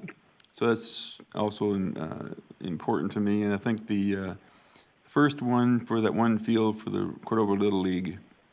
So I think I'll just go on those three. Okay. My priorities are pretty similar to my colleagues. The community pool is already under construction. That's a commitment we've made. Mill Station project is obviously moving forward, so that's a commitment we've made. Among those down below, I guess I would look at them and try to consider which is the most ripe and the most impactful. I think Little League probably ranks up there because, well, to use a pun, that ball has been batted around way too long in Rancho Cordova, trying to figure out how we're going to fix their facility problems. So long, in fact, that girls softball is, would have opened at this point. And we originally thought the order would probably be the reverse, Little League first and then girls softball. But in any case, I think that those Little League projects make sense in the way that we can do them and the biggest bang we can get for the buck and rolling them out. So I'm interested in more details there. Following that, the youth center is definitely a focus. I would have probably elevated Children's Museum, but it's difficult for me to imagine how they're going to operate for the next 2 years or so anyway. There are going to be real challenges there in trying to keep kids from spreading the virus among themselves until a vaccine, I think, is available and people are immunized. So failing that, the opportunity looks like Little League and probably the youth center. All right. Stacy, do you have more for us? just a couple more slides.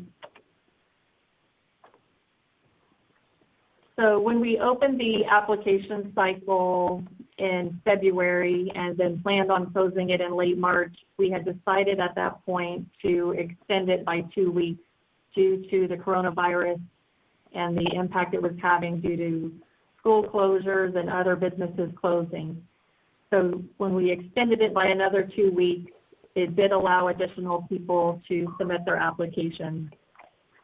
So we received 83 grant applications during the expanded application period, and then we also received one after that date.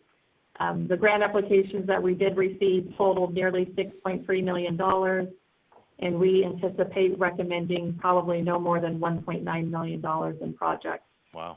And it's important to note that council has already approved almost $400,000 in projects that were approved as multi-year commitments in the prior fiscal year. So we're really only looking at recommending an additional $1.5 million over what you've already committed to. We plan on sharing these recommendations with you starting at the May 12th work session. One of the reasons that we started with the larger department initiatives as well as the legacy fund is to see whether or not your take on the approach that we took is correct, or if you want us to shift and do an across-the-board reduction or some other variation of that when we're getting ready to do our final recommendations to you. So if you do have any thoughts surrounding kind of the proposed department budget, or if we should take a slightly different approach, it would be helpful to know that before we make the initial recommendations on May 12th. I would anticipate that history is probably a good predictor of what's likely to happen. And historically, we have done this sort of approach, and then we've looked at those, in this case, it'd be the 6.3 million in applications, and decided that we needed 1.9 million or 1.4 million in this case, or more, and then gone back to those departmental amounts and adjusted them. So I would guess, again, that that's probably the sort of course we're on. But it's difficult to say without seeing what the 6.3 million is all about. That does seem like an awfully high ratio historically. I mean, that's 4 to 1 over what's available. I don't know if we've ever been in that position. I think it was roughly the same last year. But that's certainly an approach we can take. We can provide kind of our recommendations up to the $1.9 million, and council can make adjustments to that based upon what those recommendations look like. Other colleagues, comments? Yeah, my hesitation to even trying to tackle the whole thing is it could have given a lot of false hope to potential grantees. I think I suggested this last time, especially in this bucket, that maybe only programming half of it until January, and literally take the ones that maybe we don't have to fund or we can fund later and see what we can do. I'm extremely hesitant to make a commitment that looks at something that was 2-point-something million last year, and we're only taking like, Stacey, what's the total percentage that we're taking off from last year? From last year's budget, was it like 15? This represents the same overall percentage. Last year we did about 26% towards community grants, and this is basically... No, I'm sorry. This amount, so 1.9 million, last year's budget was 2-point-something million? Yeah, it was about 2.1 million. Okay, so we're taking roughly 10% or so off of this from like the current fiscal year. We're reducing our income on this and revenue that we would have to spend by 10%. Who in here believes that by the end of next fiscal year, we will only see a 10% drop in our revenue in sales tax? So I guess my hesitation is we shouldn't approach this like past years. We should approach this like the crisis that we're in, and not give a bunch of false hope to grantees to say that, you may only take a 10% cut, or we're only going to need to find, 10% in savings in this budget. I mean, we should be prepared. A lot of other jurisdictions around this state are looking, and I get it. We are in a much different fiscal situation in a lot of places, but this is sales tax, and it probably won't just bounce right back.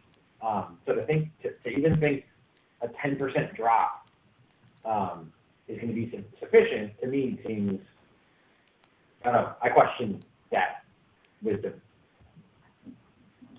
Without more information and knowing where we are. Yeah, the projected revenue drop is 8.8% or 8.78%, I guess. There you go. I don't know how realistic that is or not either. I think the hard part, Donald, might be to an agency telling them and this is an ongoing problem. Some agencies have difficulty executing within the year because they apply, they wait until we say yes. Then when we say yes, we don't process all the checks immediately. Takes the time to get around to them. We get around to them, and then they're sort of expected to finish up by the following end of fiscal year. That can be a serious challenge. So if we broke it into another cycle, in 6 months or something like that, that could be, I'd say, problematic for the recipients. But perhaps there's some of these that won't function as well in the age of COVID. You know what I mean? There might be some problematic applications that would be easier to set aside for waiting to see, are you going to be able to do what you're proposing to do? And what do our revenues look like? There might be a marriage there that we could make. Yeah, and maybe it is some sort of tiered. So, I'm just throwing that out there that don't program at all, or maybe we prioritize who's going to get the funding to start, something like that, and say, if there's funding, these will get funded. But we can't approach it the way we did, in my opinion. And as we get more clarity, and again, maybe it's like the way the state's probably going to adopt the budget. Here's the budget, and in September, if this happens, then this is the budget. And if by November this happens, this is the budget, right? And that's good or bad, right? It could go up, it could go down. I have no idea. But I guess what I don't want to have happen, David, is kind of what you just described, where we program 1.9 million, we just go and start processing checks, and whoever gets their check last is the one that we're going to cut. That's what I want to try to avoid out of this. If we end up having to do additional cuts, God willing, we don't have to, but we need to have a system prepared for if and when we do. Or be committed to use general fund dollars to backfill it.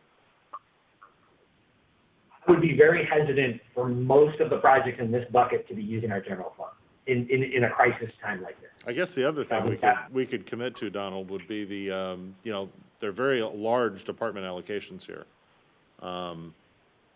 Just two of them discussed tonight are larger than these community grants. So that could be the other hold. Just have city staff put a hold on that spending until we have a better feel on revenues. The non-essential stuff, I think the public safety stuff is things I don't think that one can be held. Yeah, but public works and some of the other ones, the ones that we balanced on before, yes, we could, but I'd really like to have that concrete as we adopt this, kind of where that is. And, yes, this is the part of this budget that we love to talk about, and it gets kind of the most bang for the buck, so to speak. But, doing roads and everything else is still pretty important. So, but that's just my 2 cents on as far as kind of the fiscal number side of my brain. All right. Looking at this. Any other comments, Council? Yeah, right. David. Oh, go ahead, Linda. Yeah, just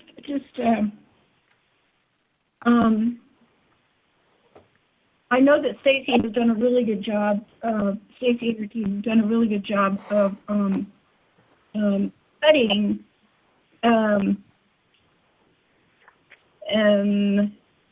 specifically, not generically, not with a hatchet, and trying to tailor the cuts to what seemed appropriate.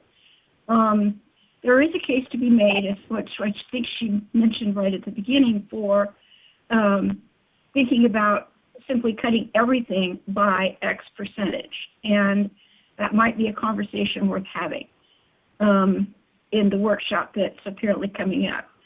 However, whenever we talk about priorities, we all know that public safety is a priority, but we also need to remember that we have a constituency that we hear from regularly for whom road and sidewalk improvements are an equal priority. And it also contributes to their sense of safety, their sense of security, their sense of well-being, and their sense of pride in their community. So we need to think about treating all those pretty equitably. So That's my 2 cents. All right, any other comments? Very good. Stacy, do you have what you need?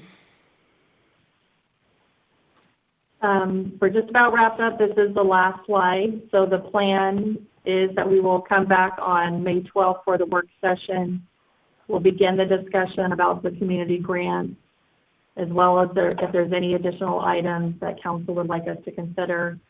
The plan then would be to come back at the May 18th regular meeting, and we can continue that discussion and dive into any of the other sections that we don't cover on May 12th.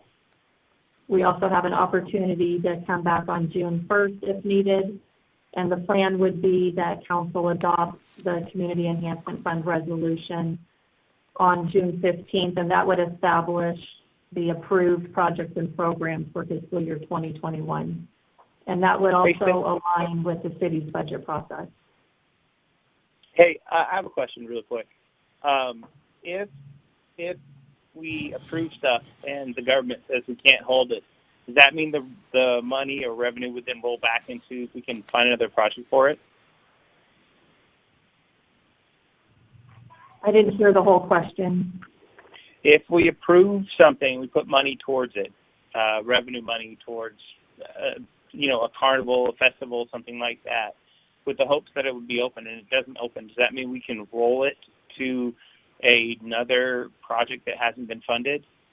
Or do you know what I'm saying? Because we don't know whether we're going to be able to have certain things anymore, and we usually fund them quite a bit out of the Measure H fund. Yes, Frank can add on to this, but it's my understanding that we could approve something and put some conditional language in there that basically states, if due to COVID-19 stay-at-home orders or social distancing guidelines make it where we cannot hold certain large-scale events like a festival, that we could reprogram that funding towards something else. Hey, Frank, do we have to put that in, that money is going to go towards this if it doesn't go here, or can we have it drop into a pot? So, funds generally can be used at the discretion of the city. I'm getting feedback. Can everybody not talking mute, please?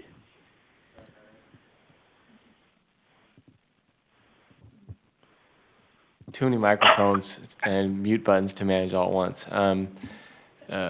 The city has the discretion to manage those obviously they're discretionary funds. The city has the ability to use those. What we would recommend is, in light of COVID, is to make that clear to the applicants on the various contracts. So the city has the ability, if certain conditions precedent aren't met, to use those funds in other ways, and that could be revisited by council. So it'd be simply something in the contract.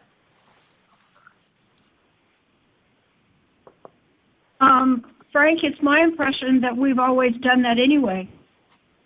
So if that needs to be a sentence in the agreement or contract that we sign with applications, then we should probably make that a regular clause in the contract. Yeah, I believe there is general language already in the contracts. We could just specify, in addition, including but not without limitation COVID-19 related, just to make sure it kind of pops out. But I think we would be covered under existing language anyways. I think it's just a way that it really would stick out to the applicants, because they all have various levels of sophistication, and we want to make sure it's very clear. But yes, that language is already captured.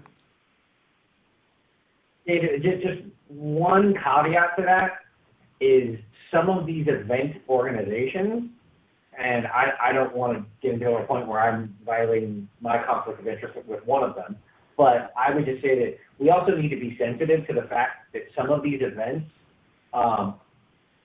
without additional funding from sponsors and funders, the organizations wouldn't exist if said events weren't happening after a while. So we should be sensitive to the fact that just because a certain event isn't going to happen, that we don't want to support that organization for the year or while this is going on. Those organizations might not exist when this all gets back to normal. Yeah, and that's also true for other organizations. I mean, imagine, I don't know, a youth sports organization, they can't do their sport for a year. The Right, impact is right. pretty You're not gonna stop pretty because of serious. Yeah. Right. So I just, Well, there's a whole article about that in the Bee this morning, the fact that so many nonprofits and across the board, it doesn't matter whether they're arts related or environmental related or whatever, without the ability to hold annual fundraisers, annual dinners, annual events, they are worried about their future. It's everybody. It's not just ours. right. And so just because somebody doesn't have a dinner doesn't mean that that doesn't, and there may be a trigger in a contract. I hope that staff would consider also the impact of that organization for us to just not fund them. Maybe it's at a different level depending on it to make sure that they are sustained through this crisis, so that we see them in a year or two or whatever it is when they're allowed to do it again. But if we were to just, for a handful of these, if we were to just say, okay, no, well, since you're not offering that service, we're not going to fund you, would be devastating to a bunch of organizations. So just keep that in mind as well. Okay, we have a calendar in front of us. Any other comments? Very good. Thank you, Stacy. All right, thank you. Good I'll job. talk to you again at the May 12th work session. Good job Thanks, from Stacy. Zoom land. All right, we are moving on to item number 12.3, Economic Development Update. Welcome, Amanda. Thank you. Thank you for having me. It's interesting to be here physically present after so many Zoom meetings. For everyone at home, I'm Amanda Norton. I'm the Economic Development Manager here for the city of Rancho Cordova. And once my slide deck pops up.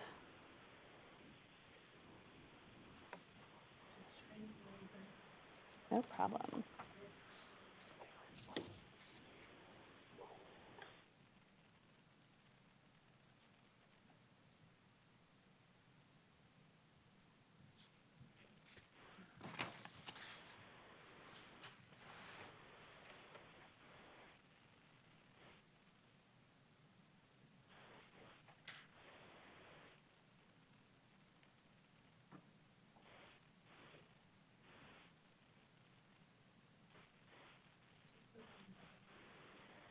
No problem.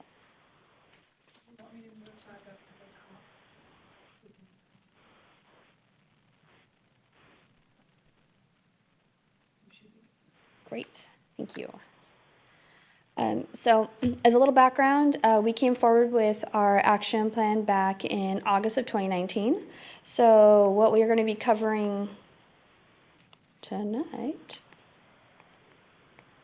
if I can get the mouse to work. Hey, okay. So obviously everyone's been talking about COVID. We'll give you a little brief update on what we've been doing there.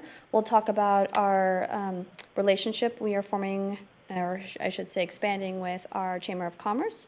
And then I'll follow up at the end with what we've covered to date in our action plan and some items on the to-do list. So COVID-19 response, of course, everyone's talking about it. We talked about it at length. One of the things that was just discussed recently is how badly is this going to impact us. As you can see from this slide, this was prepared for by the Greater Sacramento Economic Council. The true answer is we don't really know. Everyone has kind of averaged how bad it is in various shapes, sizes, but the truth of the matter is we're still kind of waiting to see what has happened to date for our economy, but also what's going to be happening going forward, especially as the governor's rolling out phase 2 of his plan and we look at reopening the state.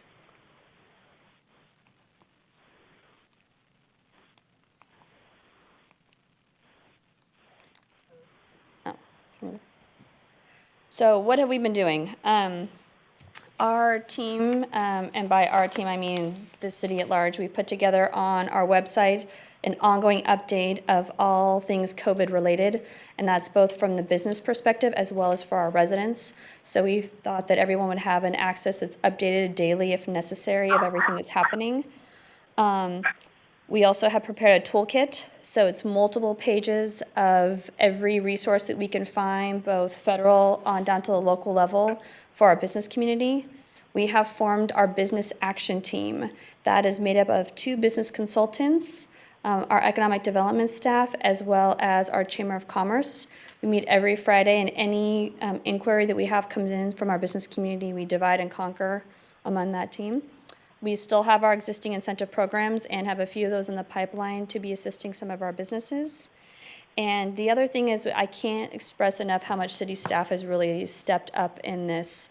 And we see a lot of it from our neighborhood services, are out there on the street informing people of what's going on, helping businesses get answers that they need to. Our communication team stood up our website basically over the course of a day in terms of a whole list of all of the businesses that are open. So they have been really instrumental in making sure that our business community and our residential community have all the resources and tools that they need. So 2 things we have in the pipeline right now. One closes this evening. We did a survey out to all of our businesses that either the chamber had in their listserv or that we had in economic development from our listserv. It's basically a way of gearing what's going on in the community. We can make some guesstimates as to what's happening for our businesses, but this was a way of really getting a feel for what they are currently experiencing.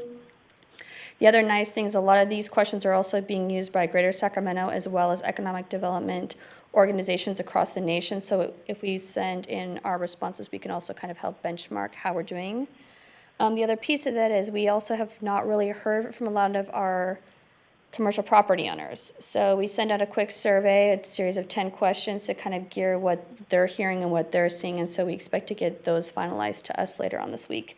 But from those, what we're hoping to be able to do is come up with some policies and programs to really meet people where they are rather than addressing needs that could have been happening pre-COVID. We're looking to address the needs that are happening due to COVID. And so we look at revising our incentive program to focus more on tradable sectors. Please excuse the typo that's in there. We're going to be partnering more closely with the Chamber of Commerce, and I'm going to be going into that next. And then we're really going to be looking to prepare our businesses for resources, and that could be PPE or other ways that they can access what they need to be able to open their businesses back to their community. So what are we doing with the chamber? And Diane is also here in the audience, and I will be calling on her later on.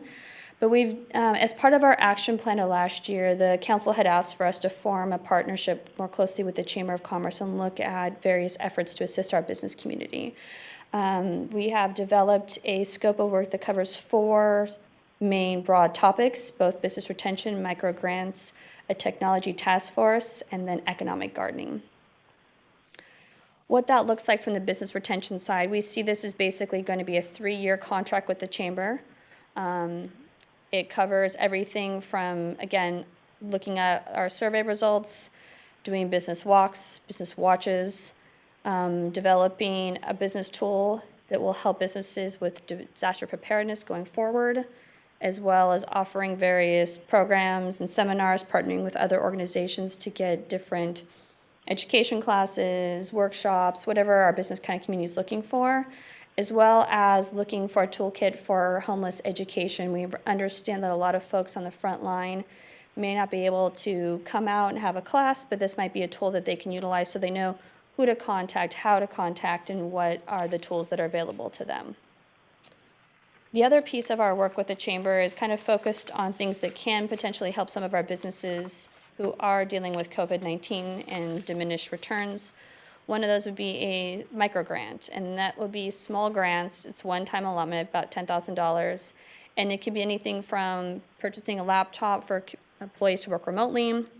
It could be helping them get their VPNs up or adding software for point of sale. We kind of realize that those businesses that are not omni-channel presently are already at a hindrance, so helping those businesses have a better online platform, be it a website or an app, is really key right now in helping some of these guys survive out there. The third thing we've heard about is like the need for a technology task force. We recognize that we actually have a large tech presence in Rancho Cordova. It may not be the flashy Google or LinkedIn's, but a lot of our businesses have a strong tech presence. So what we're looking to do is define a way to get more technology jobs here into the city, because basically tech likes tech, so if they're clustered around each other, that makes them happy. What does it really mean for us to be a smart city? There's a lot of different definitions out there. And then we really want to look at exploring citywide technology opportunities that could help support our business community. And the Chamber is going to be taking the lead on getting this together, working with some of our community partners, some of which have been talking with us quite frequently about trying to get this task force up and running. And the fourth part of this scope of work looks at economic gardening. This is an avenue where a lot of businesses don't know what they don't know. And so economic gardening provides businesses with a large depth and breadth of data and then someone to help them walk through it. And by walking through it, that allows them to take that data and understand what does that look like geographically? Who are my competitors? How do I fare against them? It also helps with search engine optimization. That's when you Google something, they pop up quickly on the feed. Garrett, please excuse me if I have totally botched what that is correctly. Also looking at their social media marketing and making sure that they're being present and out there. If people don't know them, don't know how to find them, that's going to help with that. So this is all avenues that the Chamber is going to be assisting our community with this next year. And before I move on from that, does anyone have any questions about our potential partnership with the Chamber, or would like to ask Diane any specific questions herself? Bob? Yeah, just one, there's such a difference from what was, our goal was last year and what it is now.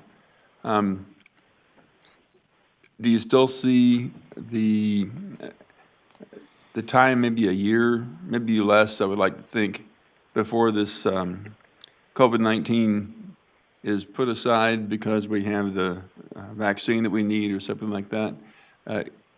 Can we help the businesses continue rather than wondering how many are going to be dead? That is our goal. We definitely want to preserve the businesses that we have here. That is first and foremost.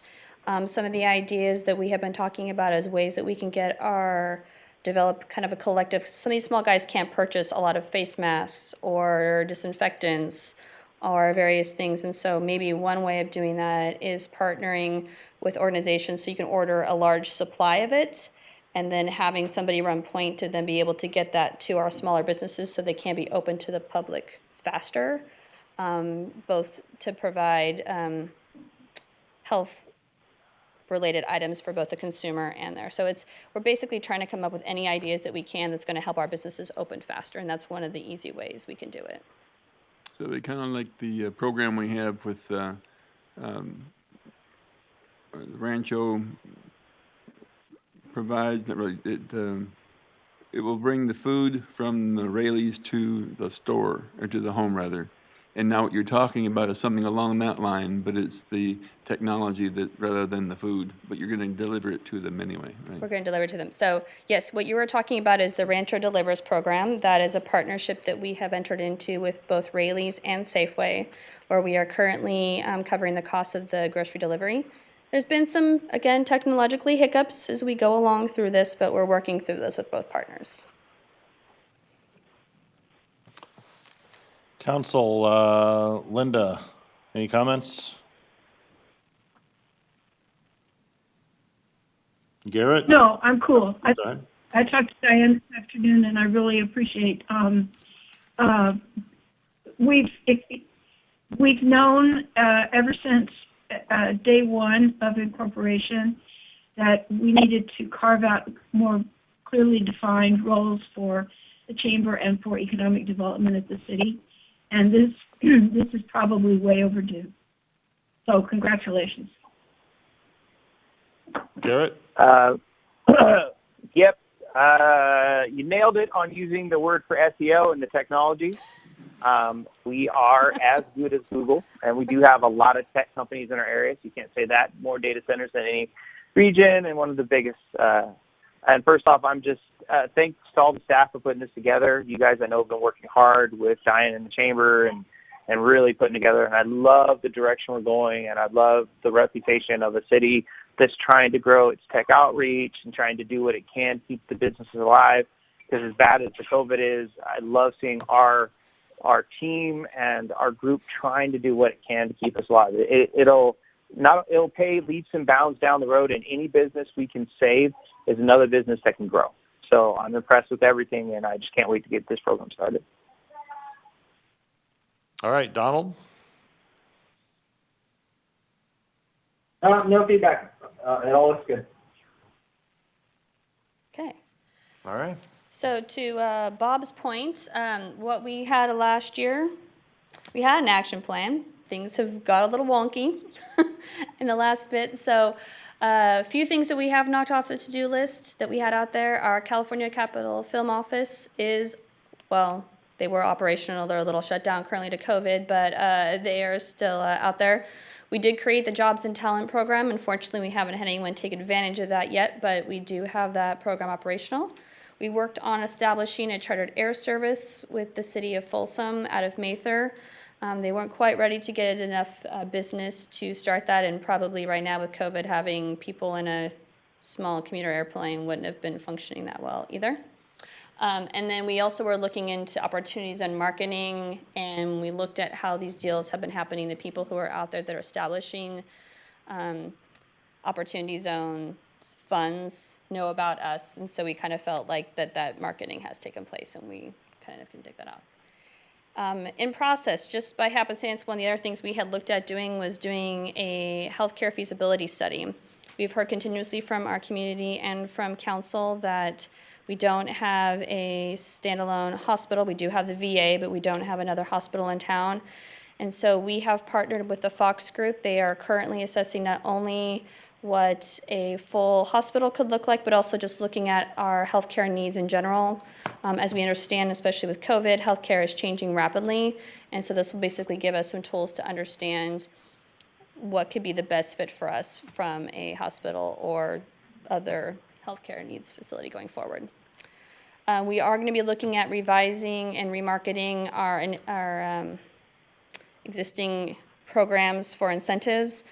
Currently, they're a little bit broader, but I think we're going to tailor it down and focus more on tradable sectors. Tradable sectors are those where if you're like a tech company, you have competition with another tech company for a similar service. That's a tradable service. So we're going to be focusing a little bit more on those.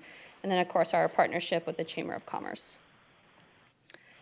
Just some ongoing things that we've been working on. Of course, entertainment concepts is always a key for us. That's been a little bit on hold with our current situation, but it's definitely on the forefront of looking at things for our community. With our Barrel District, we are now in control of all their social media channels.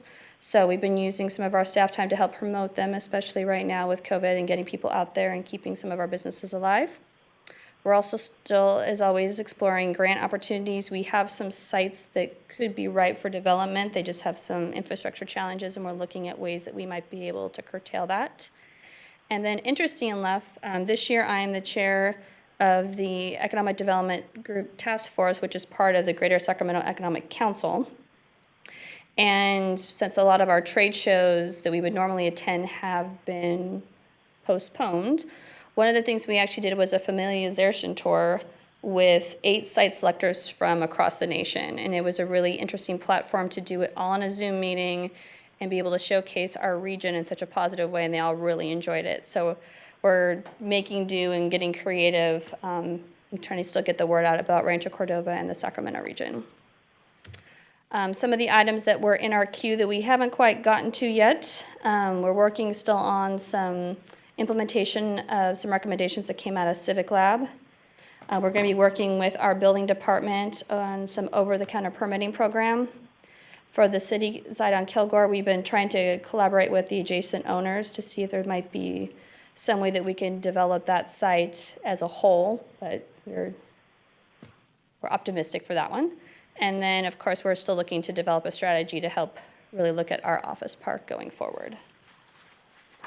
And that concludes all the items that I had for you this evening. We do know that our action plan is going to, and probably our whole strategic plan is going to be an overhaul this next year, obviously, but going forward, we'd love to have your feedback or any questions I might be able to answer this evening. All right, any other questions? Just, I'll be knocking on your door prior in the office and get some more information about the healthcare feasibility study, sure, the hospital and like that, because that's something that has been in my goal for, I guess, 17 years or something like that. But anything you have on that, excuse me, and I would really like to get more information about it. Thanks. Gladly. It is very painful, Bob, to see hospital, basically competing hospital proposals in Elk Grove and Folsom, and talk about having to build a hospital in El Dorado Hills, and Rancho Cordova is never mentioned as a possibility. And we're surrounded by cities with hospitals. Right. But that's, yeah, it's something to definitely do more than study if possible. It's very frustrating. Yeah, we figure that the study will be a way of taking the information that we have and being able to showcase, like, this is why we need medical services, and have basically that outside second-party source. Well, I was asked, one of the first years we became a city, a reporter was asking about hospital and what's going on with the city, and I said, well, you have to time yourself if you're going to have a heart attack.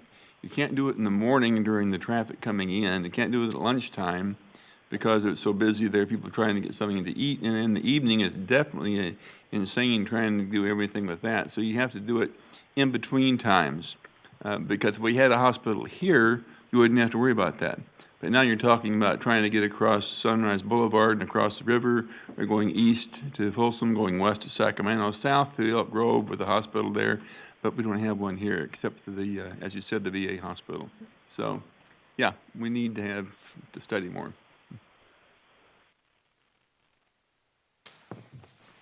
All right. Anything else, Council?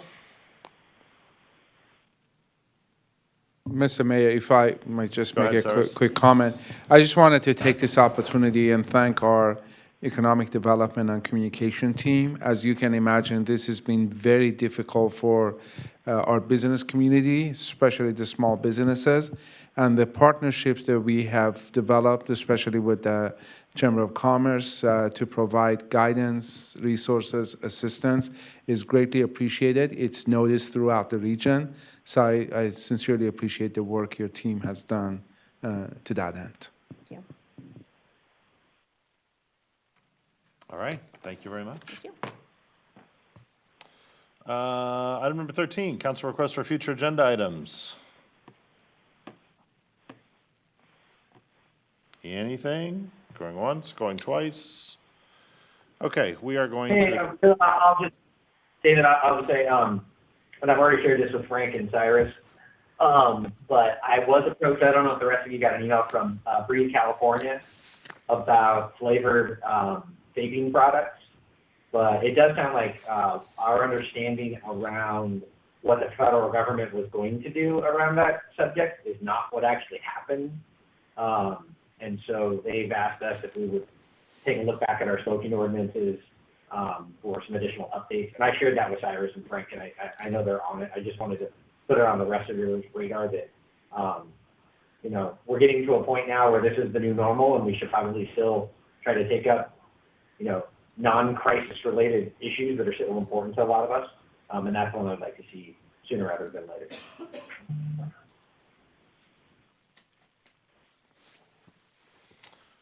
all right. With that, we are going to adjourn to a closed session. We're going to adjourn in memory of Fernando Alexander, a Vietnam veteran POW, longtime Rancho Cordova resident, and Bruce Feit, a developer who had significantly impact on Rancho Cordova and can be credited with saving the Silver Brothers Winery, otherwise known as the Mills Winery. In memory of those two individuals, we are going to adjourn to closed session. Thank you.